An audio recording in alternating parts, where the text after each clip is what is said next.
Computer recording is underway. Chris, are you Sound is up. you're going to start with some instructions? Backup is rolling. Sergeant, Up to you, Chair. If you want to offer your statement first, I can do it after your statement, or you can begin with yours, or I can start and then you can go on with your statement. Whatever you prefer. I'll turn to you after. Folks, just a reminder, we are now live. Perfect. Okay. Thank you, Sergeant. Yep. Good morning and welcome to today's New York City Remote Council hearing on the Committee on Economic Development. At this time, we ask that all council members and council staff please turn on their video for verification purposes. We also ask to please silence any and all electronic devices to minimize disruptions throughout the hearing. If you have testimony you'd like to submit for the record, you may do so via email at testimony@council.nyc.gov. Once again, that's testimony@council.nyc.gov. We thank you for your cooperation. Mr. Chair, we are ready to begin. Wonderful. Good morning, everyone. Let's bring this to an opening. Today we start, and so we say good morning and welcome to today's budget hearing. My name is Paul Vallone, and I am chair of the Council's Committee on Economic Development.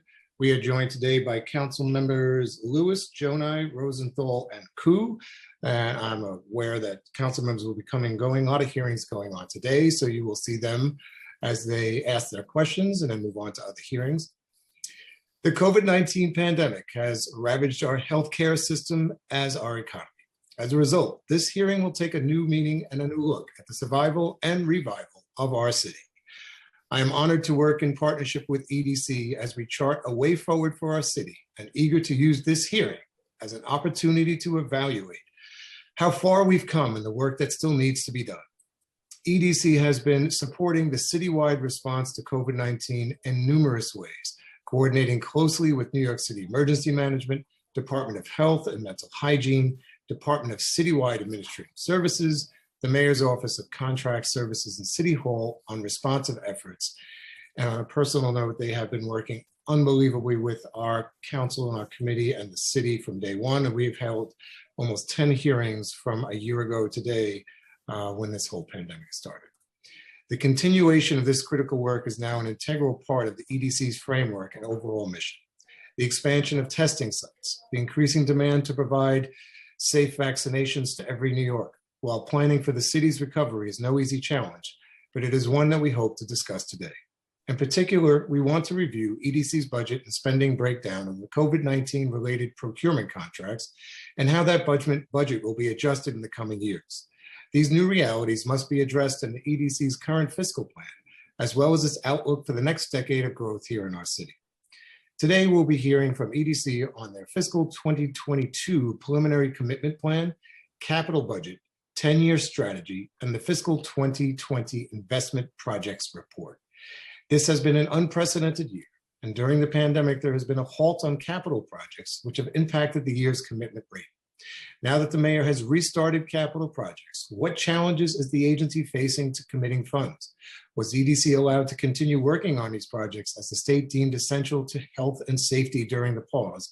And does EDC have any stated plans on how they are going to address last year's ongoing projects and balance them with the current fiscal projects? EDC is the city's primary agent for economic development, and their principal mandate is to encourage investment and to attract, retain, and create jobs here in New York City. As such, this committee is interested in having a robust conversation about how EDC's budget, as laid out in this preliminary plan, connects to the larger job creation and economic development strategies of the city, particularly now as the city recovers from the dire impacts of the pandemic. What indicators does EDC use internally to measure its impact on the city's broader economy? How might that look different in periods of strong versus weak growth? In this budget hearing, we will review EDC's $2.8 billion capital plan for fiscal 2021 through 2025. In addition to the 484 EDC projects, they are also managing 525 capital projects for other agencies. The preliminary capital plan for fiscal 2021 to 2025 includes 133 council projects with a total value of close to $70 million. The council would like to learn more about how EDC decides which agencies and which projects to work on. EDC's preliminary 10-year capital strategy also provides $4.5 billion for fiscal years 2022 through 2031. The 10-year strategy is the city's long-term capital planning document, which provides a framework for capital spending by agency. We all want to know the alterations the agency has made to the strategy, incorporating the lessons learned from the pandemic and its overall impact on our capital spending. To support economic growth and private investment, EDC provides assistance to projects throughout the city on a discretionary basis. Of the 17 new projects beginning in fiscal 2020, 7 were administered by Build NYC and the rest by New York City. Most financial benefits were in the form of mortgage recording tax exemptions, and for the 7 Build NYC projects, tax-exempt bonds. The council would like to know from EDC how these projects were selected and how they fit into the city's larger economic development plan and COVID recovery efforts. It is essential that the budget that we adopt this year is transparent, accountable, and reflective of the priorities and interests of every city of New Yorker, and is prepared to represent the entire city during this pandemic. This hearing is a vital part of this process, and I hope and expect that the EDC will be responsive to our questions and concerns of the council members. I look forward to an active engagement with the administration over the next few months to ensure the fiscal 2022 adopted budget meets the goals that council has set out here today and going forward. I'd like to personally thank James Katz, Elizabeth Verstek, and Jennifer Montalvo for coming here today and testifying. I would also like to thank EDC staff who have consistently been responsive to our many requests. Honestly, over the 4 years together as chair, kind of a little sad that this is our last preliminary budget to go over together, but it has been an amazing 4 years, and I know that we've shaped this committee to work much better in the future with future administrations. I also like to, in thanking and analyzing the city's budget at such a detailed level without your cooperation, so again, thank you. In particular, I also want to thank Assistant Vice President Javon Singletary for her hard work, as she is also departing NYC EDC to move to Pittsburgh. Come on now, we don't like Penguins. To begin a new chapter in a career. Hopefully she's not a hockey fan. Finally, I'd like to thank both my staff and the staff of the Finance Division for the help in preparing this hearing. I see we've also been joined by Council Members Lander and Cornegie. So we have Council Members Lewis, Jonai, Rosenthal, Koo, Lander, and Cornegie. And with that, I'd like to turn over to Committee Counsel for some further details for today's hearing. Thank you, Chair Vallone. I'm Chris Sartori, Senior Legislative Counsel, and I'll be moderating this hearing. Before we begin, I'd like to remind everyone that you will be on mute until you are called on to testify, at which point you will be unmuted by the host. During the hearing, I will be calling on panelists to testify, so please listen to your name to be called, as I will periodically be announcing who the next panelists will be. We will first be hearing testimony from the administration, followed by testimony from members of the public. During the hearing, if council members would like to ask a question of the administration or of a specific panelist, please use the Zoom raise hand function and I will call on you in order. We will be limiting council member questions to 5 minutes, which includes the time it takes to answer those questions. For members of the public, we'll be limiting speaking time to 3 minutes in order to accommodate all who wish to speak today. Once you're called on to testify, please begin by stating your name and the organization you represent, if any. We will now call on representatives of the administration to testify. Appearing today for the New York City Economic Development Corporation will be James Katz, Executive Vice President and Chief of Staff, Elizabeth Verstek, Deputy Chief Financial Officer, and Jennifer Montalvo, Vice President of Government and Community Relations. At this time, I will administer the affirmation to each representative of EDC. I will call on each of you individually for a response. So at this time, please raise your right hand. Do you affirm to tell the truth, the whole truth, and nothing but the truth before this committee, and to respond honestly to council member questions? Mr. Katz? I do. Ms. Verstek? I do. Ms. Montalvo? I do. Thank you. And at this time, I will invite Executive Vice President James Katz to present his testimony. Thank you. Good morning, Chair Vallone and members of the Economic Development Committee. My name is James Katz, and I have the pleasure of serving as Chief of Staff of the New York City Economic Development Corporation. I'm joined by my colleagues, Elizabeth Verostek, our Deputy CFO, and Jennifer Montalvo, a Vice President in our Government and Community Relations Department. I'm pleased to be here to discuss EDC's fiscal year 2022 budget allocation, our COVID-19 response efforts, and some of our projects over the course of this past year. EDC has traditionally served the city through its management of city property, real estate transactions, mission-driven financing practice, and initiatives to promote equitable growth in key industries.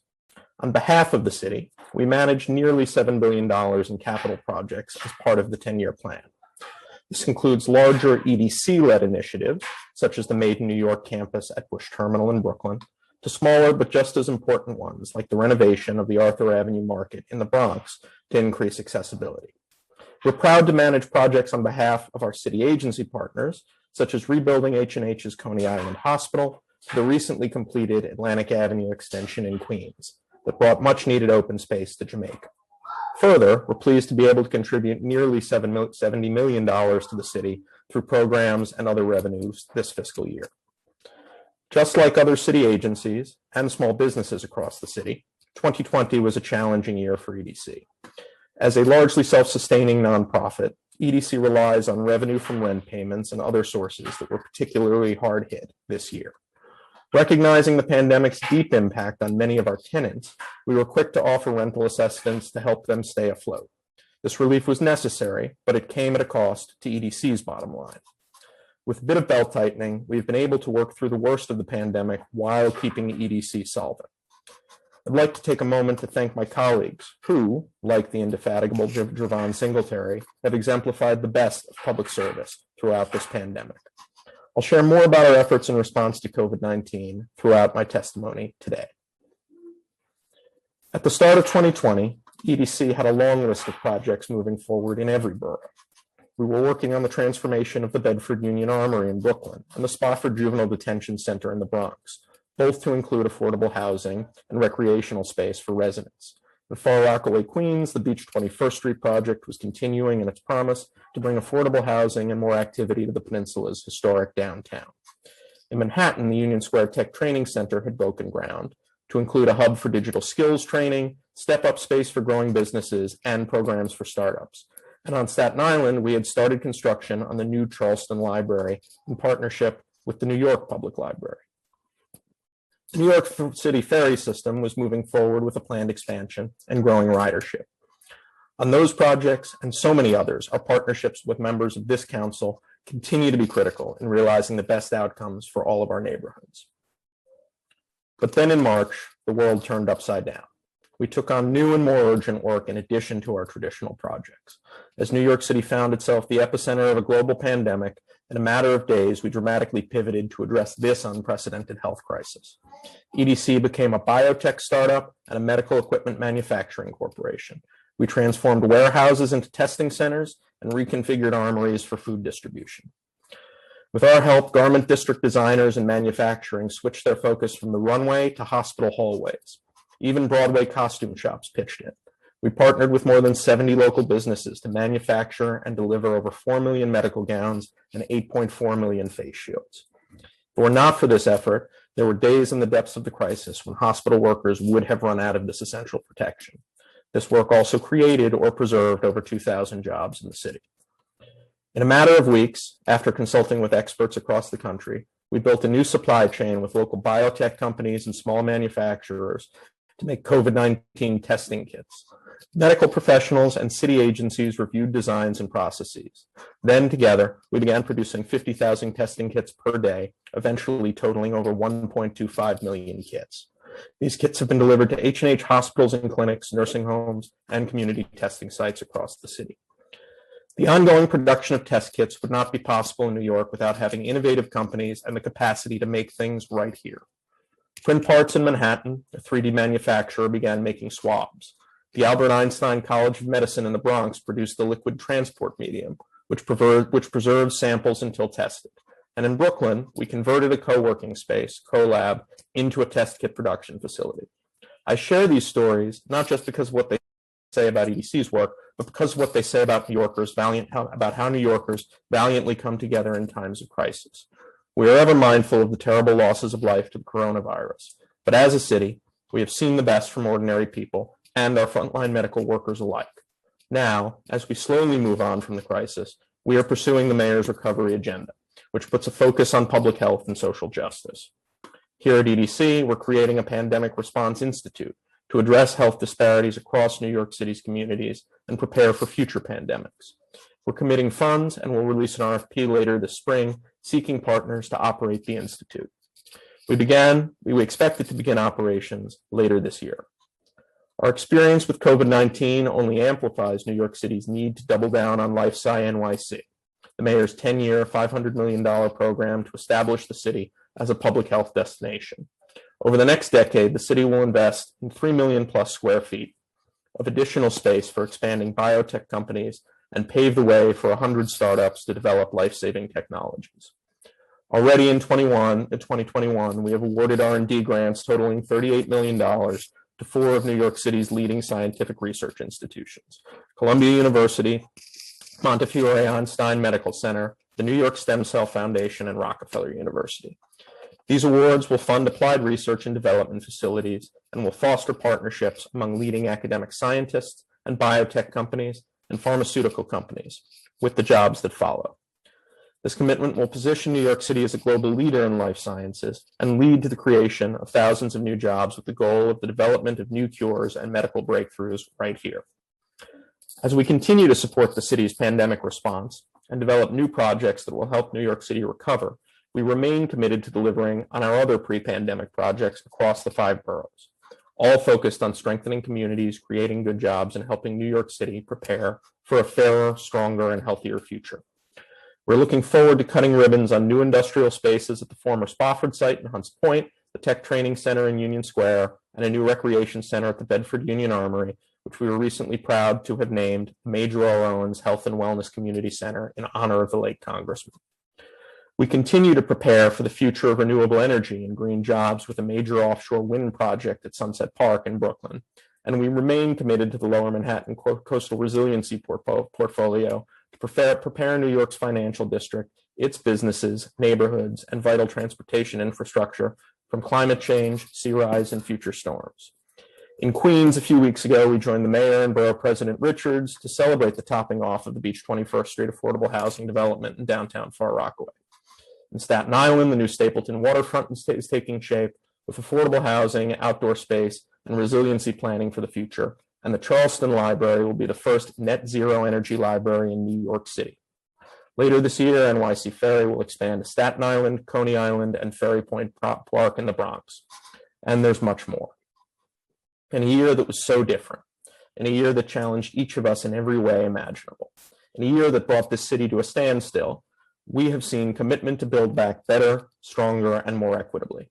We at EDC are committed to this promise and the work it will take to reemerge and support the residents of New York through thoughtful planning and community engagement.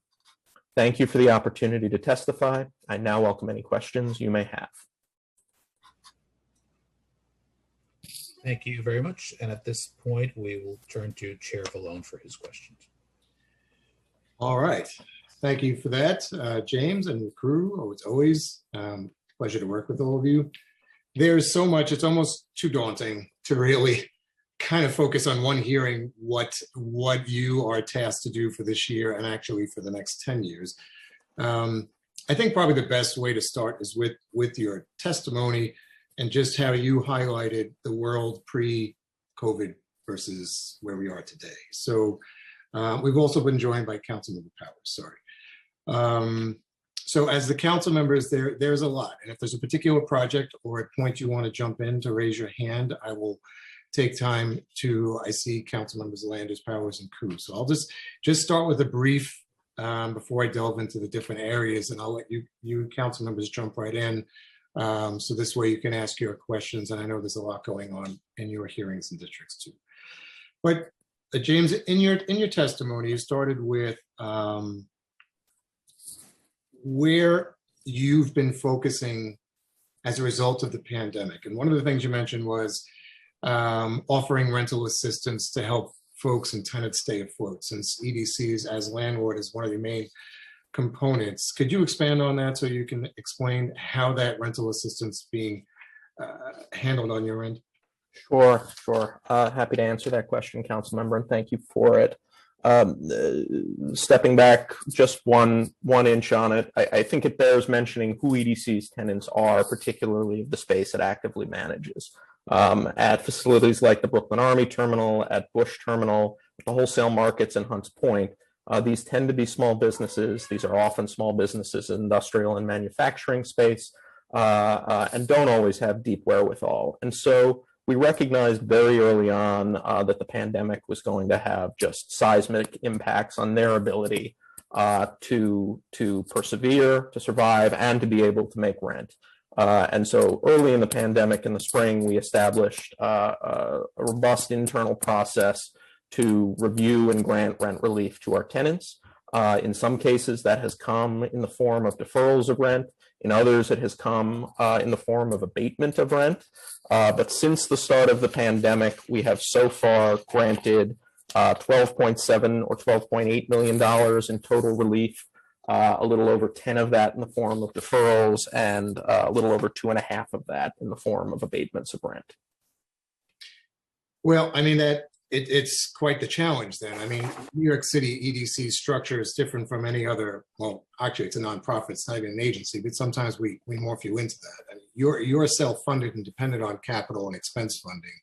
How do you see the impact of the shift of the support for your tenants, which are a large part of your income, and the lack of getting that income as opposed to its effect on your budget? Do you see, I don't see that in the testimony, how you've had to shift and or change priorities as a result of the reduced capital and operating expense.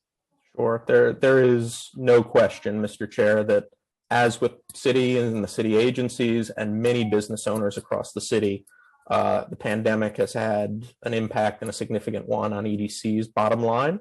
Many of the activities on which we rely, tenant rents, the cruise ship industry, real estate transactions, and others, have been curtailed significantly during the course of the pandemic.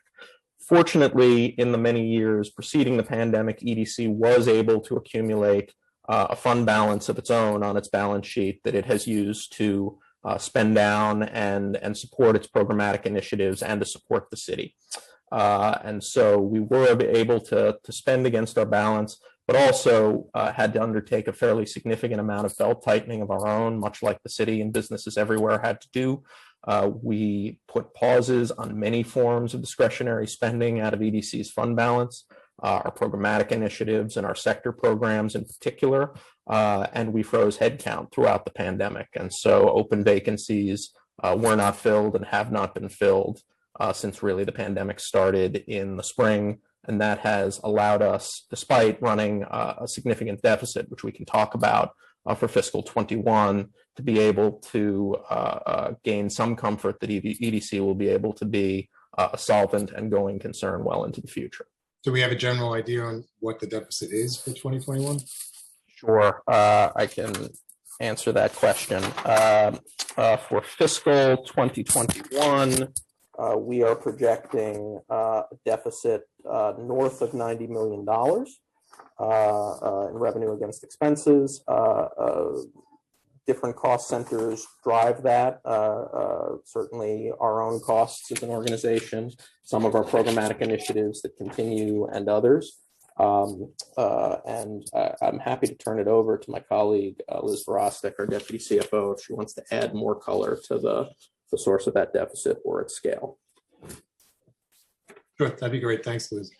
I mean, I know just before, Liz, you jump in, there's so much, and I think we have all attempted through various hearings to go into the various chapters and arms of EDC. The way I've kind of been able to handle that over the years is the breaking up in the capital funds into the funds that you manage. So let me see if I've got it right. I think it comes out to the numbers I have. EDC has several funds in your capital plan. It comes out to $1.1 billion over the next 10 years. So I know we're going to talk about the deficit for this year, but if we kind of project, you have it broken down into these following funds: the neighborhood fund, which has about $240 million over that next decade, which are capital investments in affordable housing, which is so important. You have the housing fund, which has about $294 million for the same decade. for infrastructure investments and potential new housing sites. The industrial fund, which is the arm of what's left of our industrial networking industry here.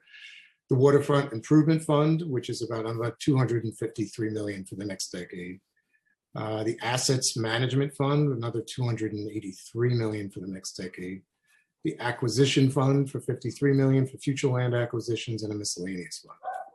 So I guess with the 90 million of last year's shortfall, how do we project over these different arms of EDC, and how are those decisions made?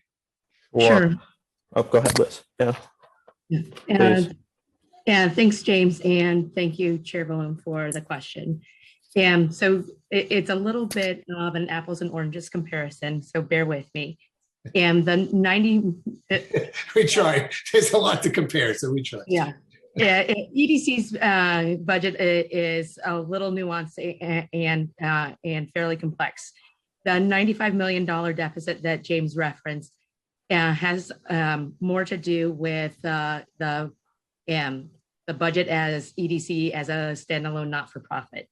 And the capital funds that you referenced really is the funding that we manage on behalf of the city.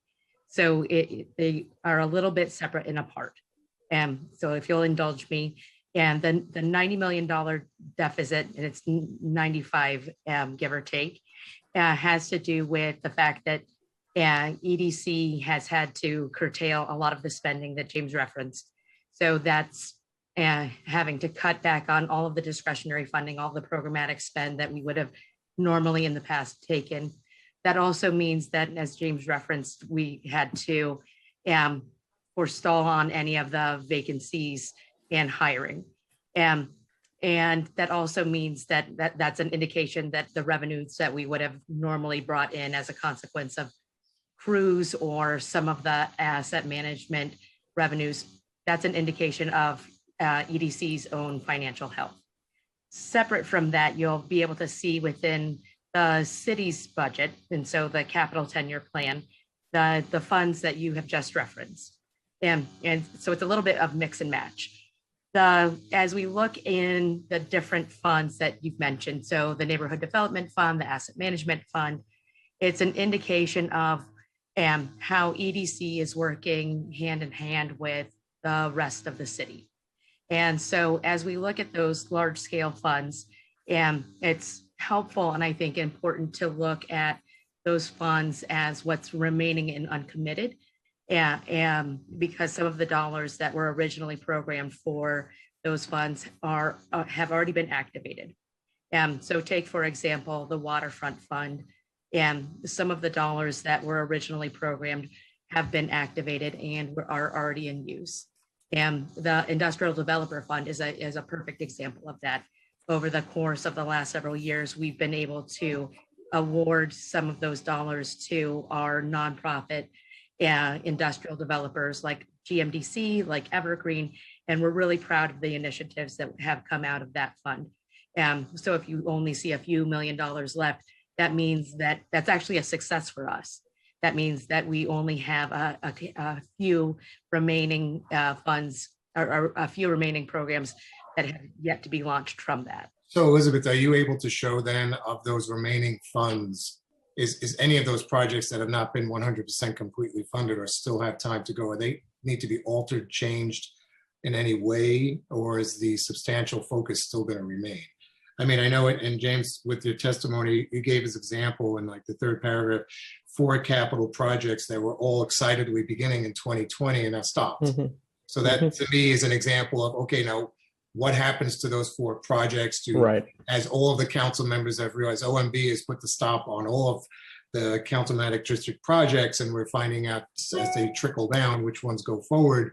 It's very frustrating to give that information back to the citizens of New York and the districts on which projects are getting green lighted. So same thing through EDC. How do we determine which projects go forward and what's the new timeline? I understand the frustration and the challenge of having priority projects be put on pause, and as the entity entrusted with implementing those projects, there are certainly times we share that frustration. Over the course of the pandemic, as you alluded, Mr. Chair, the city, for reasons of fiscal prudence, did put pauses on capital projects as the situation began to clarify and materialize. The outlook was dark, and to some degree still is, although with the help of the stimulus, things are looking better, and we can certainly talk about that.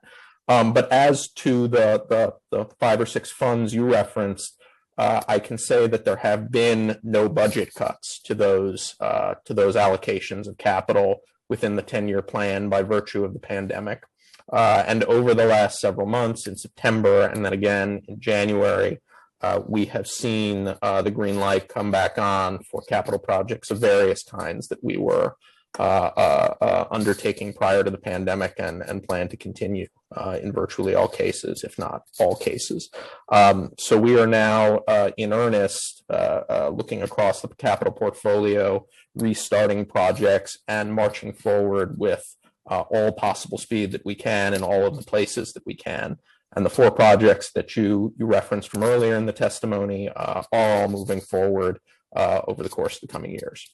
So then maybe you can, I think one of the new obligations I guess we'll have, because of where we are as a result of the start and stop process from the pandemic, is maybe just keeping that pathway of knowledge and information open as to which projects are going forward, so each of the council members can continue that dialogue with you as to projects that are very important to them throughout the city. And as certain capital projects are going forward, we can then have those new timelines and how they're going to progress. Absolutely, council member. As we restart projects and as we learn that the funding has returned for them and get real clarity on timelines, we will share that information with members of the council and members of the committee just as soon as we have it, and look forward to those conversations. I guess just to wrap up the 2 points, and then I'll turn them over to the council members because we've been talking about it and I hate to come back to it a half hour later. You mentioned like loss of revenue from the cruise industry, but that also is in a larger conversation with tourism and hospitality and the crisis we are here in New York City. And I'm very, very concerned. And we've had hearings on the critical life status that our tourism and hospitality industry is in, the incredible burden that's placed on New York and Company, which is another arm of EDC, to try to maintain when we went from 65 million tourists to 0, how their budget's been impacted. What is EDC's plan for revitalizing and working with the re-stimulus, the recreation of that industry that's been devastated? One, and how can you tie, because we brought up just quickly this new stimulus plan, what part of that American Rescue Plan can we use targeted for that industry that if we don't bring back to life, New York City won't come back to life either? We need to have that industry back. Absolutely, Mr. Chair. Like you, I'm a lifelong New Yorker, and many of us in normal times walk around frustrated by tourists and the ability or inability to walk down the sidewalk, but we miss them now. That's absolutely right. And you and this committee had the foresight several years ago to identify this as a key issue for the economic health of the city and its neighborhoods, and to begin a series of hearings. I remember we were at the World Trade Center on that.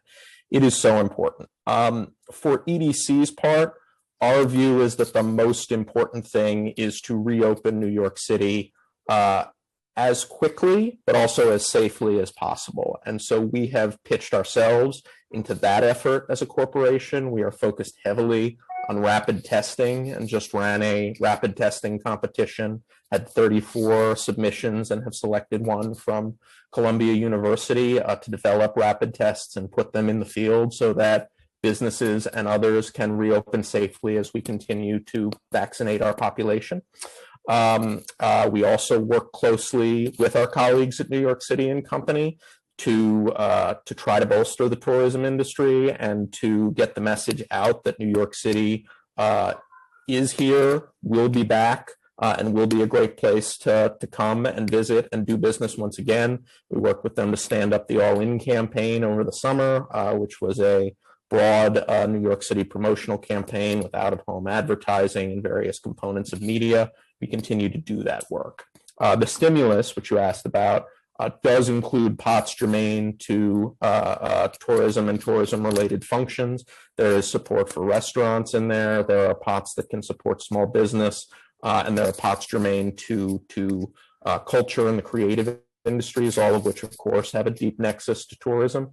And so for our part, we are examining that stimulus package together with our colleagues at OMB, at City Hall, and throughout government to try to determine which of those pots can be deployed quickly, smartly, strategically into those sectors to get them up and moving and get our tourism economy moving again. It's hugely important. That seems to be has to be our top focus right now. We need to maximize funds that are coming in for the hardest hit part of the city. If EDC is that ultimate landlord and caretaker of our revenue and of our that vibrant part of the city of tourism, hospitality, our Broadway theaters, tourism, everything that makes New York City has been stalled. And even like you said, with vaccinations and testing, limits on ballroom gatherings to 50 people when Marriott Marquis can hold 10,000 people and they were limited to 50 makes no sense. So we need to take a germane new look, work with New York State, because a lot of that is stuck with what's happening on the state side, to immediately relook as these slowly are opening up the valves. We have to realize we can take safely more people into the city and open up and stop handcuffing our businesses and work with the hospitality industry. Is there any chance that New York and Company, I mean, they've been devastated with staffing and because they're, half their budget is been guidelined by non-increased over the last 10 years and half the budget's dependent on private funding. Is there any attempt to maybe use some of this funding to get to them some critical restart funding so we can look at some new ways to save our hospitality industry? I suspect there are, and we are interested in doing that in the same way you are. NYC & Co. is a vital resource that has driven, until the pandemic, tourism figures up and up and up, and city revenues and spend up and up and up every year, practically since its inception. So we think that's a worthy goal, and if it can be achieved, we are certainly interested and supportive of that. I know New York City & Company also in the past year or two has proposed a bill in Albany to create sort of a tourism value capture mechanism to bring revenues to itself. We think that is interesting, and if there is appetite in the city and in the legislature to explore that, we would certainly explore it with them. Yeah, I think there's been a lot of excitement about that possibility, and also working with the hotel industry, who's been likely devastated with 8% occupancy rate, to get a dedicated source back to those critically damaged industries.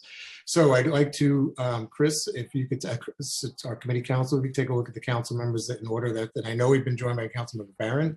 Good morning, God bless you, how are you? If in the order that they appeared, so I can let the council members do that question. Sure, thank you, Chair. As the Chair mentioned, I'll call on council members to ask their questions in the order that they have used the Zoom raise hand function. If you'd like to ask a question and have not used the Zoom raise hand function, please raise your hand now.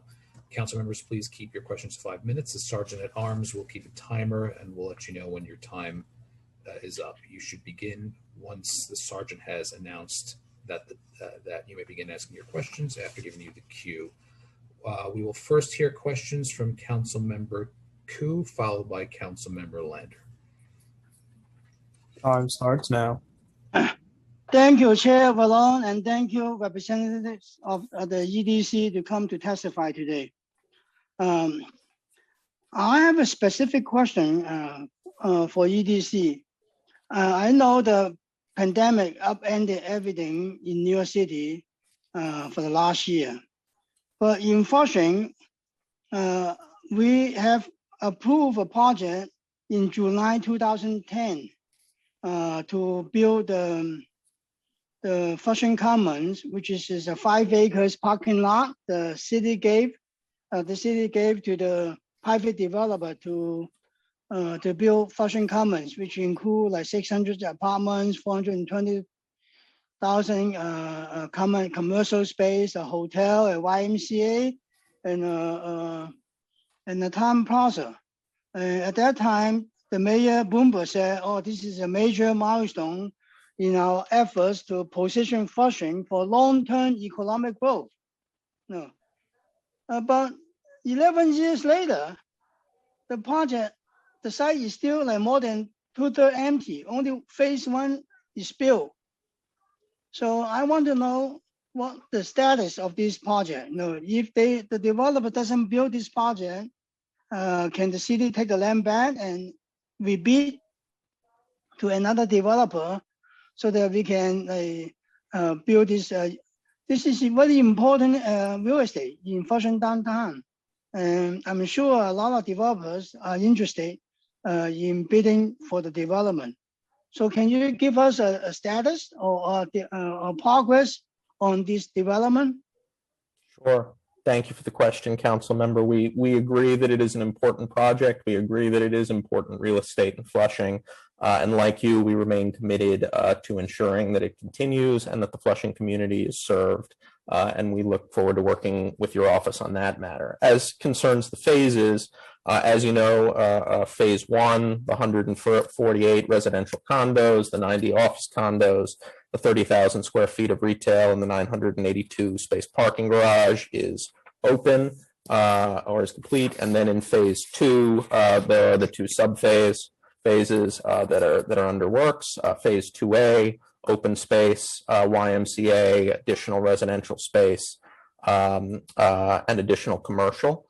It is anticipated to begin in the summer of 2021 and complete in 2024. As you know, we're continuing to engage with the YMCA to try to determine its future and give it a path to a continued home in that phase 2A, and look forward to working with your office on that to resolve that matter. And then phase 3B would follow. But that is the current status. We agree it is important. We want to see it move forward and are working towards those ends. I mean, does the developer, are they having financial difficulty? I don't know the answer to whether the developer is having financial difficulty. I know the pandemic has had impacts on everyone, including the YMCA as a possible tenant, and so we have been looking to work through those issues as well. Yeah, because when we approved this project, we emphasize the YMCA is really important because we need like a good, like reasonable price gym for the local people to go with the swimming pool and basketball court and all those modern amenities, you know, and for the local residents to use. So absolutely, yeah. So it is critical for the developer to include the YMCA. They cannot dump the YMCA. Oh, it's too expensive now. No. That makes sense. I mean, it was true in 2010. It's true now in 2021, and the pandemic that we are currently going through makes it even clearer how important recreation and active recreation space is to New Yorkers and communities. We are working with the YMCA. They have had, they particularly have faced financial hardship over the course of the pandemic. And so we are working with them to try to give them the flexibility to be able to deliver on their part of the project. If for some reason they are unable, we are committed to working with you to find a community serving use, including, we would hope, an active recreational use to fill that space. But as of today, March 2021, it is still our hope, belief, goal, and focus of our efforts to try to get the YMCA to be able to deliver on its space in phase 2A of Flushing. Comments? Yeah, I hope you guys at EDC will do your utmost to make sure this project will go forward and finish on time, you know, because it's a shame that I've been in office for almost 12 years and they only completed 1/3 of the project, you know. Yeah, so I hope you continue your effort to make sure they do their due diligence to finish up the project in a timely manner. Yeah.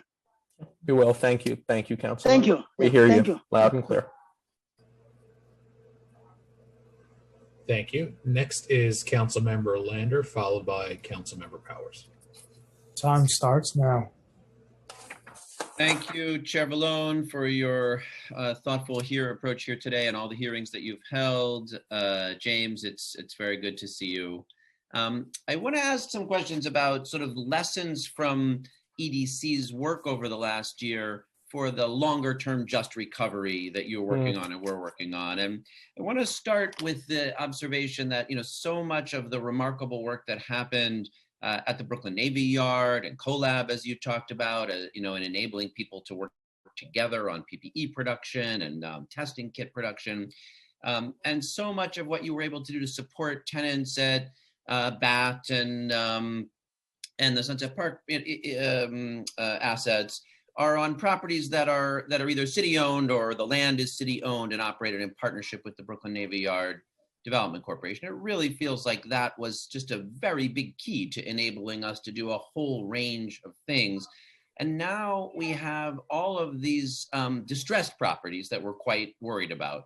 Hotels, office space. I think we'll probably see some distress and foreclosures even in sort of neighborhood properties with retail spaces. So it seems to me it would make sense to apply the lesson that these forms of public or public-private ownership are such a strong base for good job creation that we would want to have more of that. So I wonder if there are any plans underway to think about this as a sort of more expansive model, whether that's through standing up some kind of land bank that could do acquisitions.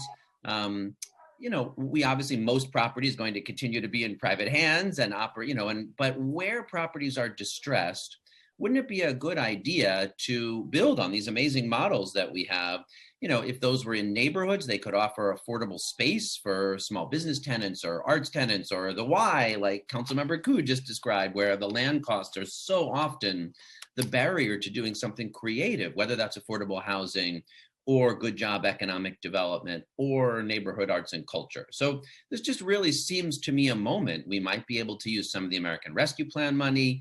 We might want to think about using city capital dollars for long-term investments. And it just seems to me you guys are the experts in this. If I were the mayor, I would be saying, all right, I know you're exhausted. You've done incredible work this year, but you're the key to a just recovery. Let's double down. Let's invest. Let's grow what you're doing.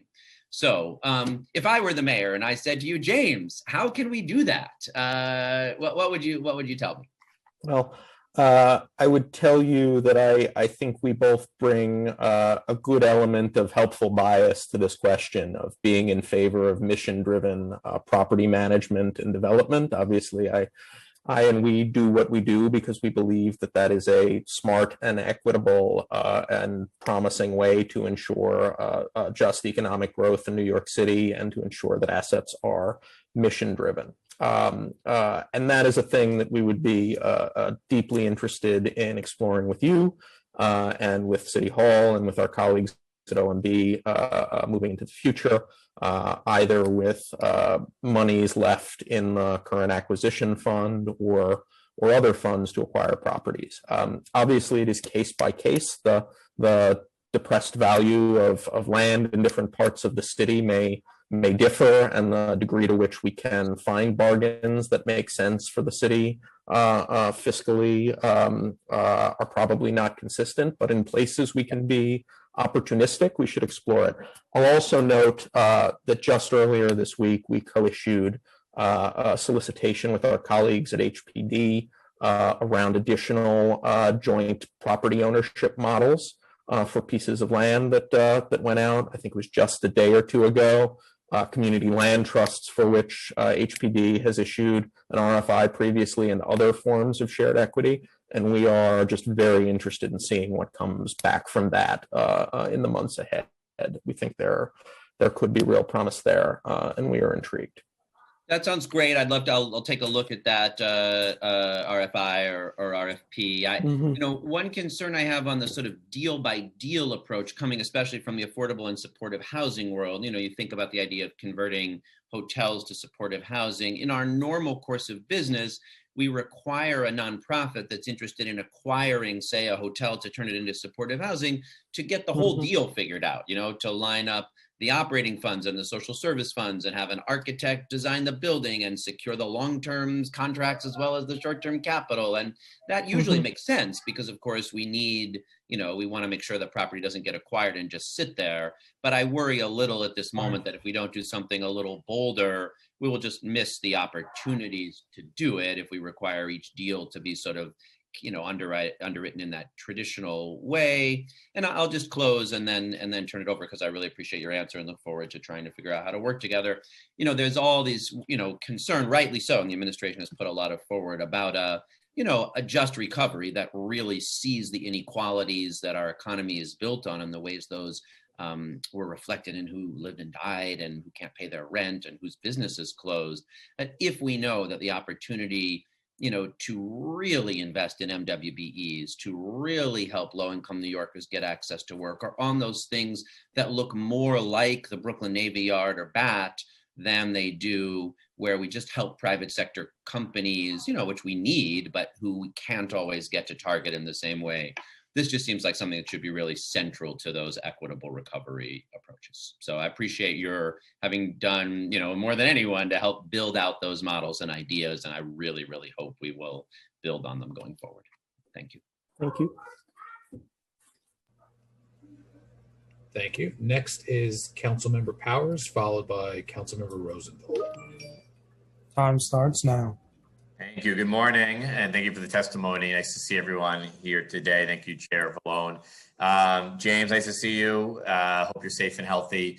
A couple months ago, I had seen that the mayor and the EDC had made an announcement around, in my district, around the Alexandria and the surrounding corridor about pandemic response and potential opportunities, not only to invest in it for the long-term health of our city, but also as a sort of to become like an economic development hub, regionally, nationally, around investing in that as a potential opportunity. Can you tell me a little bit more about what the plans are for the EDC when it comes to that, what opportunities you see there and other opportunities around that corridor even that you see available?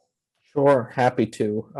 And this is some of the most exciting work we're doing as we look forward to a just recovery from the pandemic. So I appreciate you bringing it up. As you said, the mayor, elected officials, and then EDC President James Patchett, pour one out, stood up at the Alexandria Center at the end of September and talked about a recovery grounded in public health and social justice. If there is one thing the pandemic has laid bare, there are many, but if there's one, it's the inextricable link between our public health and our economic health and the inability to have one without the other. And so they talked about a series of ideas to try to seed that, which, as you said, included a set of investments and proposals to try to make New York City, as the mayor said, the public health capital of the world. Some of those were continuing to focus on existing initiatives like LifeSci NYC, the mayor's 10-year, $500 million plan to expand commercial wet lab space and develop cures here in New York City.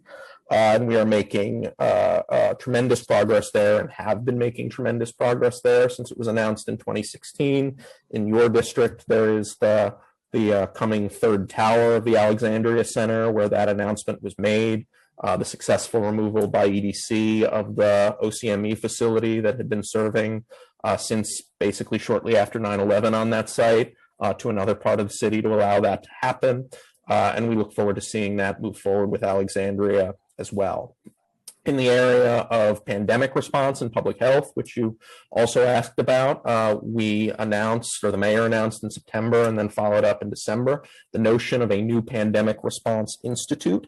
The idea that there have been coordination gaps, challenges in the response to the pandemic that we have all identified and learned from between different levels of government, between government and civil society and private business, that we had to stand up this operation to make PPE from scratch is one notable example, and that those gaps can be solved by the creation of a new institution. So since that announcement, we have convened a great committee of stakeholders and experts in public health, community-based organizations, medical delivery, to try to shape what that institute should look like. We have secured some city money to support it. And we are marching forward towards issuing an RFP for private operators in the early spring. We're targeting April. Okay, so two questions as Yeah. follow-up before my time runs out. One is, Sure. Sorry. One is, do you have where will that be located? Is that the Alexandria or elsewhere? Two is any sense of how many jobs associated with that? And then I just had do those quickly, and I'm going to try to. Cool. I'll be briefer in this response. We are allowing operator respondents to that RFP to suggest permanent sites, but the mayor did announce back in late 2020 that it could find its initial home within the Alexandria Center before potentially moving to a permanent site, wherever that may be. We don't yet have, and hope to get this from the RFP responses, scope of activities, size of the facility, nature of whether it would have its own academic functions versus coordinating versus what, which will in turn inform the question of jobs associated with it. So we'll have to. All right, let me leave you there because I got 30 seconds. Go ahead. One is, I think, thank you, Councilmember Valone, for the talk about tourism. You can ask this question. You won't be getting timed out. All right, I'm off the clock. My district is home to so many institutions that are central to the city's economy around tourism, both the hotel industry, also the cultural institutions, and so forth. What do you see your role moving forward the next year in terms of help in the recovery effort around system versus other agencies? How do you feel that federal funding, and particularly to your agency, what does that allow you to do, and how do you see your role in receiving and spending funding? And what do you think strategies that the city should be employing that we're not right now when it comes to that recovery? And that's my final question. Thank you, Chair. My final three. Okay, and then I can have a little bit of time to respond. Of course. Sure. Oh, great. Thank you. So I think we have at least three major roles in the recovery of some of those anchor institutions that, as the chair said, are some of the things that make New York, New York, and many of which are housed in your district, council member. The first is as an advocate for a safe but expedient recovery and reopening as we vaccinate people, as we increasingly emerge from the pandemic, and being a prudent but assertive advocate for that reopening, because that's the single biggest thing that we can do for restaurants, culture, and other core institutions. The second, I think, is as a cheerleader from New York City with our colleagues at New York City and Company, with the mayor, with the private sector, in saying to the world, New York City is here. It is still singularly the best place in the world to eat, go to the theater, to visit, and everyone should come back here because you can and it's safe. And then I think the third is and this is a little more esoteric, but I'll explain it, as a catalyst for innovation, whether that is in terms of, as we talked about earlier, rapid testing to allow all of this to happen, apps and new means and safe passes for people to be able to get into those buildings and access them safely, or otherwise. We want to be the people, and we intend to be the people in government who are pushing the envelope on those issues, and would love to work with you, members of the council, to try to make that happen in your districts and throughout the city. Okay, and sorry, I have renovation going on at the apartment next door to me, which is fantastic. I thank you for that. I will look forward to work with you guys.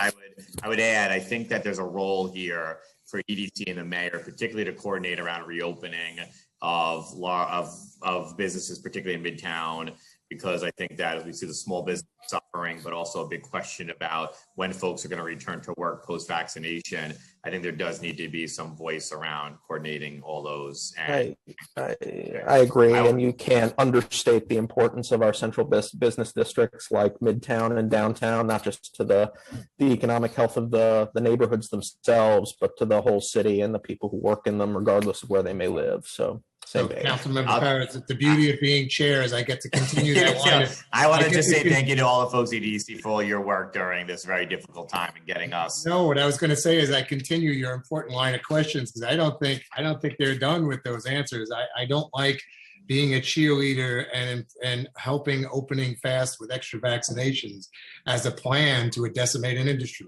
We have to do better.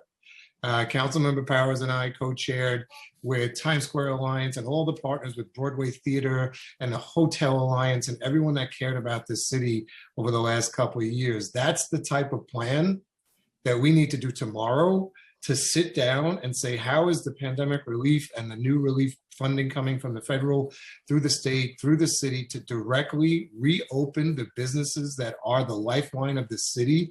And how is EDC going to facilitate and promulgate and expedite that? That is, to me, in this pandemic recovery, one of the number one things that we have to do. And I don't think I've really heard that answer yet. And I think we need to, if we don't have the answer, then we need to develop that answer for our next hearing and going forward. You have every council member, especially Councilmember Powers, who's in district along with Speaker Johnson, houses so much of that. And Chris, I'm not hearing that answer. What we need EDC to make that a top priority, because without the lifeline of every one of those industries in the hospitality and tourism, there is no recovery in New York City, because so much of the jobs, so much of the economy, so much of what makes New York City is generated through those industries. We have to be beyond cheerleading to get that back.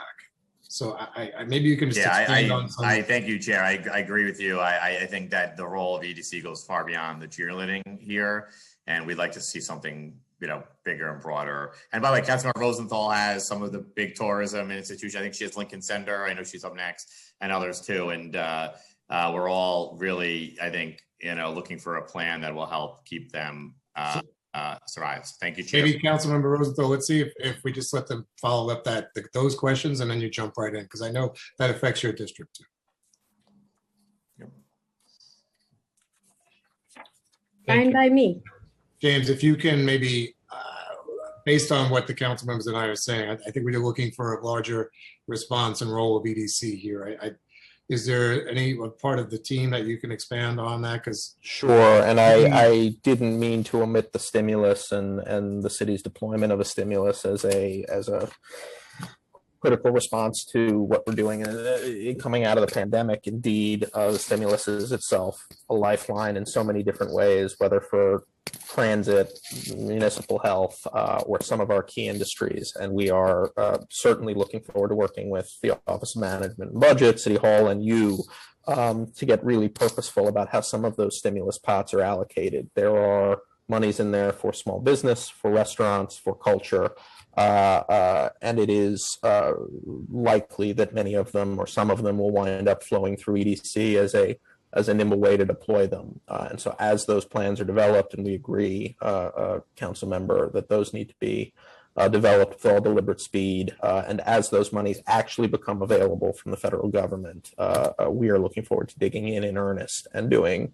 just the work you're talking about.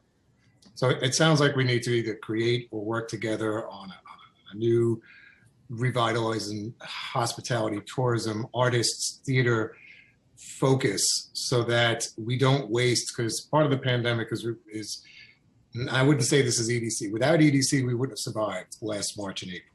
So you have our eternal gratitude as New York City residents, because you are the agency that stepped up and created testing and safe places when no one else was doing it. So we learned those lessons. But now, through those lessons, we've seen hotel industry down to 8%, 50% of hotels about to collapse. Broadway theater is yet to open. Our artists are opening up FundMe pages to get food and stay alive in New York City. There isn't a part of that tourism hospitality industry that made up our third largest revenue of the city that hasn't been decimated. So I just want to see that focus. Now let me turn it over to Councilmember Rosenthal for her questions. Sorry about that, Helen. No sorries. I would follow up on that to say only that I'm confident that James and his team has the answer to your question. It's pretty straightforward. It's just a matter of them bringing it over to the city council. But I really wanted to ask about two other things. One, I'd like to follow up on what's going on in Councilmember Ku's district. But first, let's see, Deputy Mayor Thompson, during the pandemic, made a great announcement about using, converting businesses owned by, somebody who's about to retire and converting them to be worker-owned businesses. And it's a great model. It's really exciting. He is working with many members of the Worker Co-op Business Development Initiative to get that done. I was wondering, and I also heard you mention, for the first time that I've heard, Community Land Trust, and interested in that. Could you tell me a little bit more about whether or not you're starting to explore those ideas, what your plans are, and whether or not you would consider supporting these employee conversions? Sure. We do think that worker-owned co-ops are a very interesting and promising model for creating community wealth and shared prosperity and a deep stake in the businesses that stand as pillars of our neighborhoods. And so we are absolutely interested in those conversations and would be very happy to engage them with you, with Deputy Mayor Thompson, and with others, whether at the worker co-op organizations, the Working World, which I know supports them financially, and otherwise. And as monies increasingly, we hope, become available coming out of this pandemic, as our own fiscal situation hopefully stabilizes and normalizes, that's a thing we'd be interested in engaging in as well. As concerns, go ahead, please. No.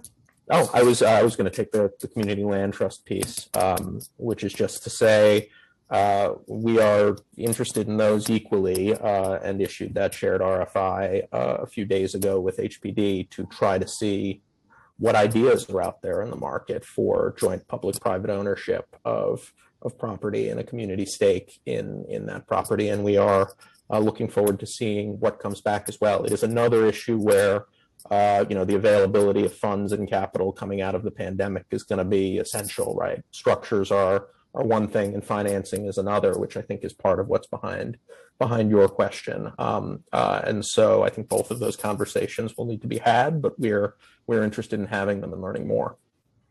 So you've taken that first step of issuing an RFP, awesome sauce. Do you think I love Alan. That's a technical awesome sauce, and I think she said it from her kitchen, which she makes did. it all the more poetic. I can see my zucchini muffins. So, but if you were to set out, let's assume the capital money is coming back, which I think is a solid assumption. Could you list your top 5 or top 3 priorities, and where would CLTs and worker co-ops be in there? Or top 10? I mean, which category would it be in? Sure. I've not had to think about that question, and so I hopefully will do an adequate job on it. I think there are categories of city capital, which I think you were asking about, that we have very clear priorities for. The recovery efforts grounded in public health, the Pandemic Response Institute, an idea for a public health core, which I haven't gotten a chance to talk about, but which involves effectively a community health worker in every neighborhood. That is really a top priority. The life sciences work is a key priority. And then there is a set of infrastructure and resiliency projects that we are deeply committed to and are thrilled to be seeing restart. That's everything from streets and sewers and neighborhoods that we're working on from an economic development perspective to major resiliency work, including in Manhattan and Lower Manhattan, where we're investing $500 million in resiliency measures to protect the financial like it's district. Not in your top 5 so far. I'm only at 3. And then there's a bucket of innovation and new ideas and that sort of space where we want to be pushing the boundaries in the bubble, as I talked about with Councilmember Powers. And I would think of shared equity models as a thing that fits sort of squarely within that. We're in 3. All right. We're in 3. Well, I didn't rank them. I just named them. Awesome sauce all Love around. to sort of track that, get from you sort of how that works in terms of dollars. So yeah, that would be really great. And then similarly, would you consider for the public health core worker cooperative that is made up of a public health team, workers, if there were a worker cooperative that came together to do that work, would you consider using them? Or I think that's a very interesting idea, and I would love to explore it. I think the other consideration that we have had in the public health core conversation, in addition to the availability of funding, which was stimulus dependent, is the leveraging of existing community-based organizations and networks that exist as trusted actors in neighborhoods across the city. Sure. I think it goes without saying that government is not always the most trusted actor when it comes to public health guidance and the solicitation of public health information. And so we're also interested deeply in doing that. And so if the ideas could be made to mesh, certainly. Yeah, I mean, I think the way I would see it is, if the public health core worker cooperative that I just made up were, knowing that these public health workers, even in government, are mostly Black and brown women who are mostly paid the least, if we could develop a core where there was, a reasonable, standard of living, I think it might be really interesting, as opposed to something that, is a system that doesn't allow people to rise up, especially our contracts, right? Where everyone, all the workers there living paycheck to paycheck in the Human Services Council, in the Human Services sector. So I'd really encourage that. And I hope you really do follow up on that. Chair Vallone, can I still ask one or two questions about Councilmember Ku's project? Complete awesome sauce, absolutely. Yeah, thank you. One last question. And by the way, just telling so I can let everybody know, after Councilmember Rosenthal, I don't think there are any other council members' questions. So the 7 groups and the panels that have signed up, I'm going to wrap up with EDC with some final questions after that, and then we're going to bring, so for those who are waiting, we thank you for your patience, but we're getting to you quick. Go ahead. Thank you. Agreed. I have to say, I did not understand really the answer to Councilmember Ku's question. And to put it in a nutshell, here was my takeaway from it. The EDC supported developers who are building out this area of Flushing, Queens, and in doing so has allowed the developers to reap the rewards first, and then gone on to, well, let's see if the community can get anything going. That's really my takeaway from it. Correct me if I'm wrong. But my concern is, so it sort of sounds like, like a, you asked the council member, he said it was 11 years ago. I wasn't here, but my guess is the council member voted for it and got the rest of the council to vote for it. And my guess is, with the understanding that the community benefits would come prior to his departure 10 years later from the city council, or 11 years later. And it just feels like, as we say in OMB, sad face, not happy face. It's also a technical. Like that.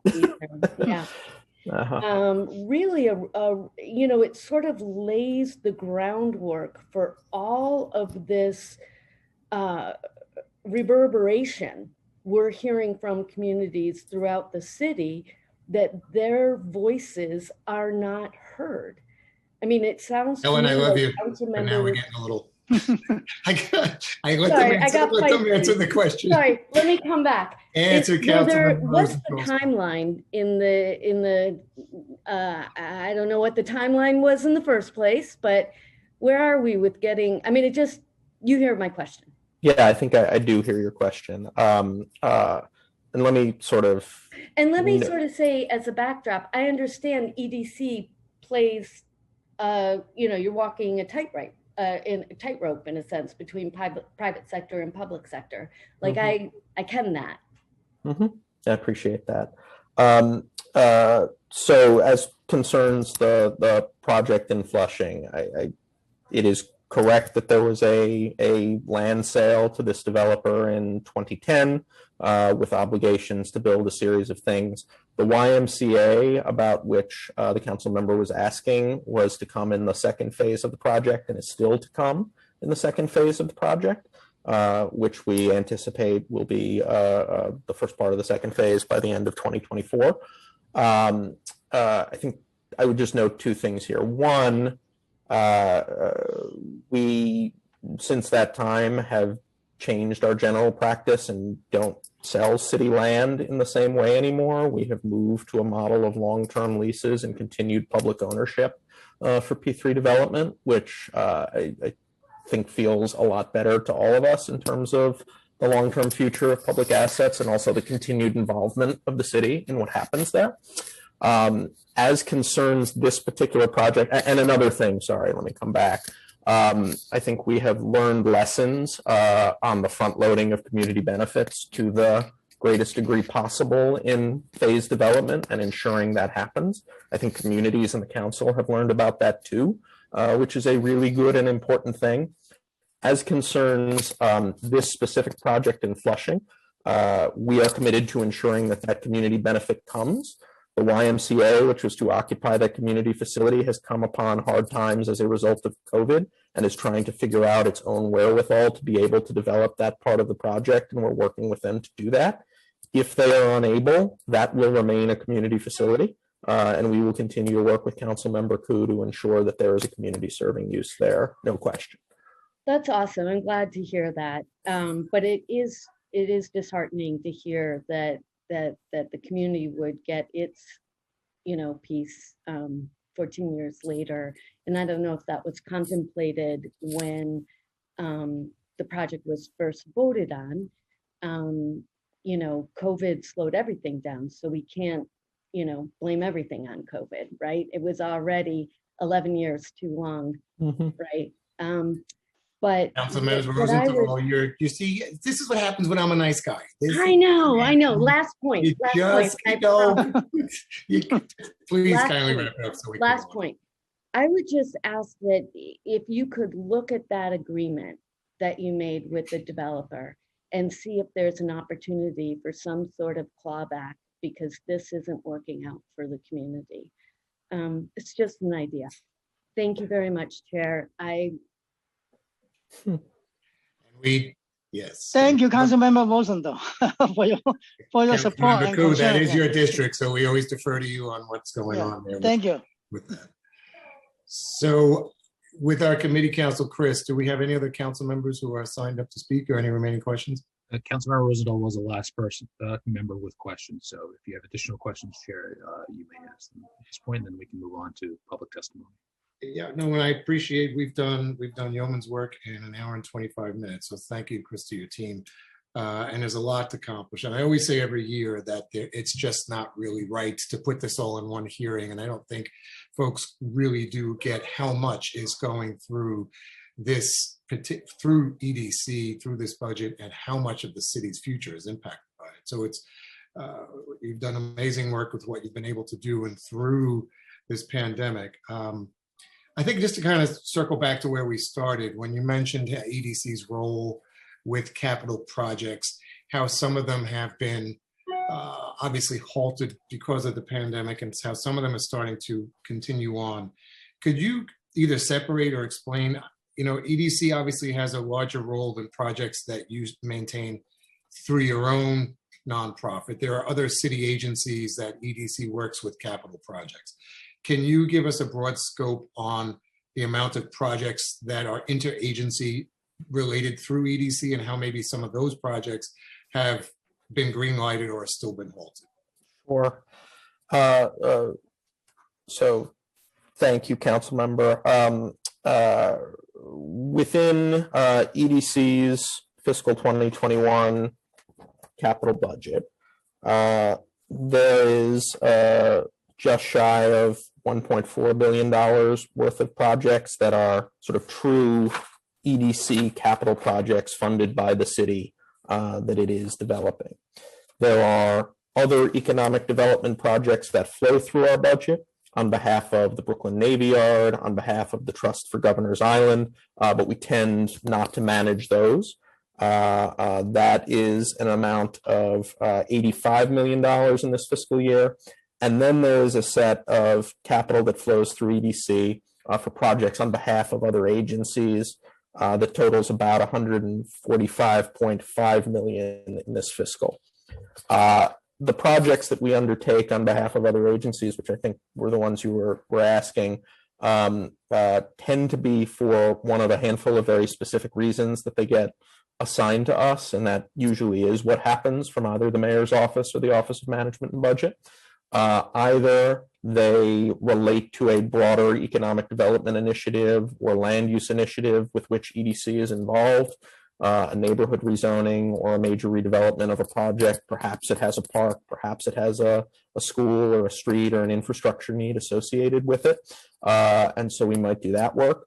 There are areas where EDC And whose budget would that show up in? So if there is a project with a park and a school and a rezoning, does that only reflect in EDC's budget? Or does that also show in parks and in housing? And generally, I'm going to refer this to my colleague Liz Verostek because she is the expert. But she's shaking her head yes, so she knows. She's showing up yes. It would be, for example, a parks project not in the economic development budget but assigned to EDC.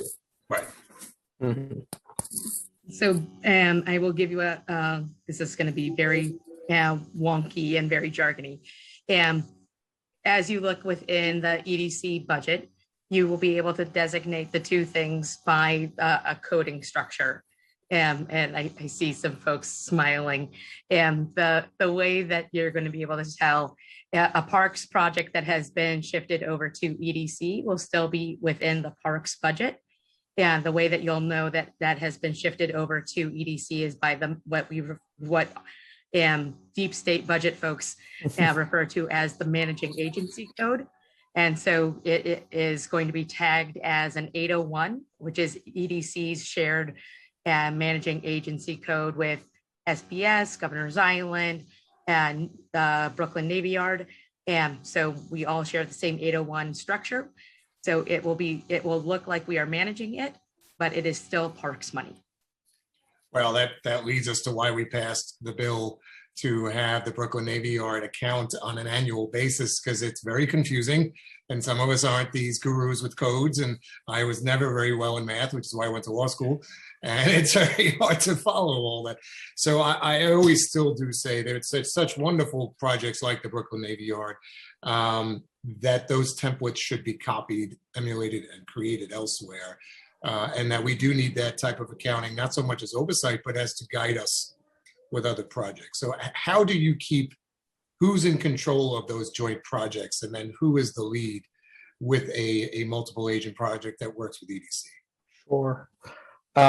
So other than the funding that flows directly through EDC for management by the Brooklyn Navy Yard or the Trust for Governor's Island or similar, when we are the managing agency, as Liz said, on another agency's project, often it is a collaborative relationship. It almost always is a collaborative relationship of one kind or another.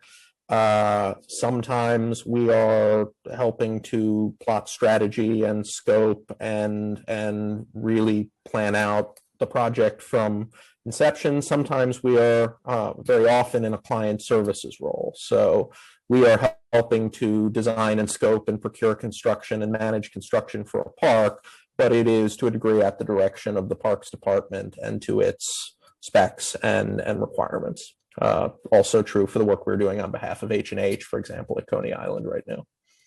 Well, I think that collaborative effort is always where the council has asked to be part of. And I know you've made tremendous strides in including, but I think that's where an area for growth, especially in the determination of which projects go forward and which areas. I mean, if you look at the city and the 5 boroughs, how are the decisions made on which project that goes forward, whether it's individually through EDC or whether it's a collaborative effort through other agencies? I mean, I think there are a variety of factors that go into project selection. Often that is as much at OMB as it is anywhere else, and also at the mayor's office as part of a broader strategic look at the city and where it wants to allocate its capital and at what time. I know borough equity is a top priority at both places, and that is also, I think, reflected within EDC's capital plan. We're doing things in all 5 boroughs, but it is a multiplicity of factors, whether it's an asset that is deteriorating and needs improvement, whether it grows out of a neighborhood plan and a rezoning where the council member has invited us in and made that project a priority, or whether it is a mayoral priority wherever it may be located. All of those factors come together in the determinations, I believe, of what OMB chooses to fund. It's always a difficult explanation, and we'll ask it every year because we always want to be part of that. I think it's prudent to include the council into that. I think just to wrap up on a couple of the projects that I think are successful and just what you envision the future of, as the city transitions and finds new ways to get into the city, or to whether you're a transportation desert completely like my district and doesn't have ferry subway service, the ferry service in my eyes has always been critical. How do you see the re-ramping up of ferry service, since it was, like everything else, was decreased during the pandemic, and how do you envision the expansion of future growth? Great, thank you for that question. I know this has been a priority of yours, and I personally appreciate that you keep asking it, because it will keep us focused on your district and elsewhere.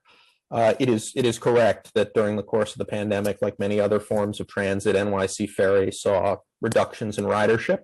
One of the great advantages of ferries is the flexibility and the nimbleness they offer to adjust service, reduce headways, smaller boats that require less fuel on routes that might have used larger boats and the like. And we were able to make adjustments during the pandemic to save costs and adjust services on ferry to the tune of about $10 million. Since the summer, one of the things that we have observed is that ferry service and ridership on ferry service is actually rebounding at a faster rate than other forms of transit, perhaps because people feel more comfortable with a form of transit that allows them to be partially outdoors while they ride it. And so we are now beginning to readjust our ferry schedules. As we head into the spring and summer, we anticipate re-ramping service. And as concerns the expansion, which you asked about, we are, to use a transportation pun or something, full steam ahead on the expansion of the new routes. The St. George route, the Coney Island route, and the expansion to Councilmember Jonai's district at Ferry Point Park in the Bronx are all on track for this year, and the capital work is ongoing. Which is a stone's throw away from my Councilman Jonai's district. I can see from my backyard, and yet we still don't have a ferry.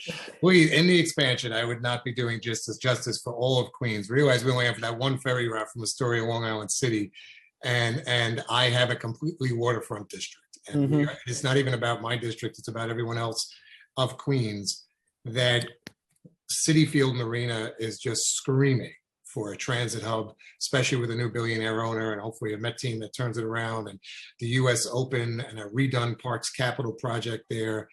I really want to see, and not so much for it won't happen this year, that EDC will tell me one day, council member, we are putting that transit hub there because it just makes sense. You've got the parking, you've got the city transit, you've got the subway, you've got the highways, you have Long Island Railroad, you have everything, but we don't have a ferry. So in that expansion program, please, and you've already done the borough-wide studies, right. There is no other place, really actually in all of Queens, that is ready for, has a landing or has the ability for it. So we don't need studies, we don't need anything else, we just need to say, yes, we're going to expand, whether it's the new Bronx or the expansion of the Astoria, Long Island City, or it's a composite of the two. I'd really like to see that happen. We are in a public health scenario now where we're looking for healthy choices for transportation. How much healthier can we be than a clean air ride on a ferry to get to work? So Thank you. hopefully, yes is the one answer on it. There's only one right answer. I appreciate the question. We obviously, we know it well. You're right. We have studied it. It's of a lot of interest. And as the capital work moves forward by the Parks Department at Citi Field and World's Fair Marina to make it a viable landing location, we would like to look at it again after we get through this round of expansion.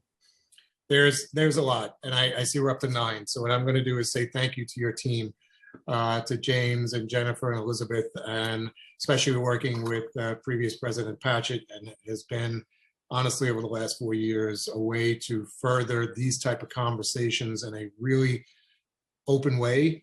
It's been a pleasure to work with your entire team. There's a lot that we talked about today, and I think if we can fast track the prioritization of the relief to the tourism and hospitality and the artists that are suffering, all of us in that area, if we can convene that group as quickly as possible with the new stimulus funding, with EDC priorities, with the post-COVID world of bringing the city back, I think we need to make that really a top priority. And you've got council members here that'll work night and day with you and every one of those groups to get that done. So thank you for that. And committee council, we do not have any other council members signed up to speak, so we're good. Correct, Chair. There are no more members for questions. So thank you to the EDC staff. And now I'll turn over to you so we can do our panels. Thank you, Chair Vallone. We will now turn to public testimony. I'd like to remind everyone that unlike our typical in-person council hearings, we'll be calling on individuals one by one to testify. As I stated earlier, each panelist will be given 3 minutes to speak. Please begin once the sergeant has started the timer and given you the cue to begin.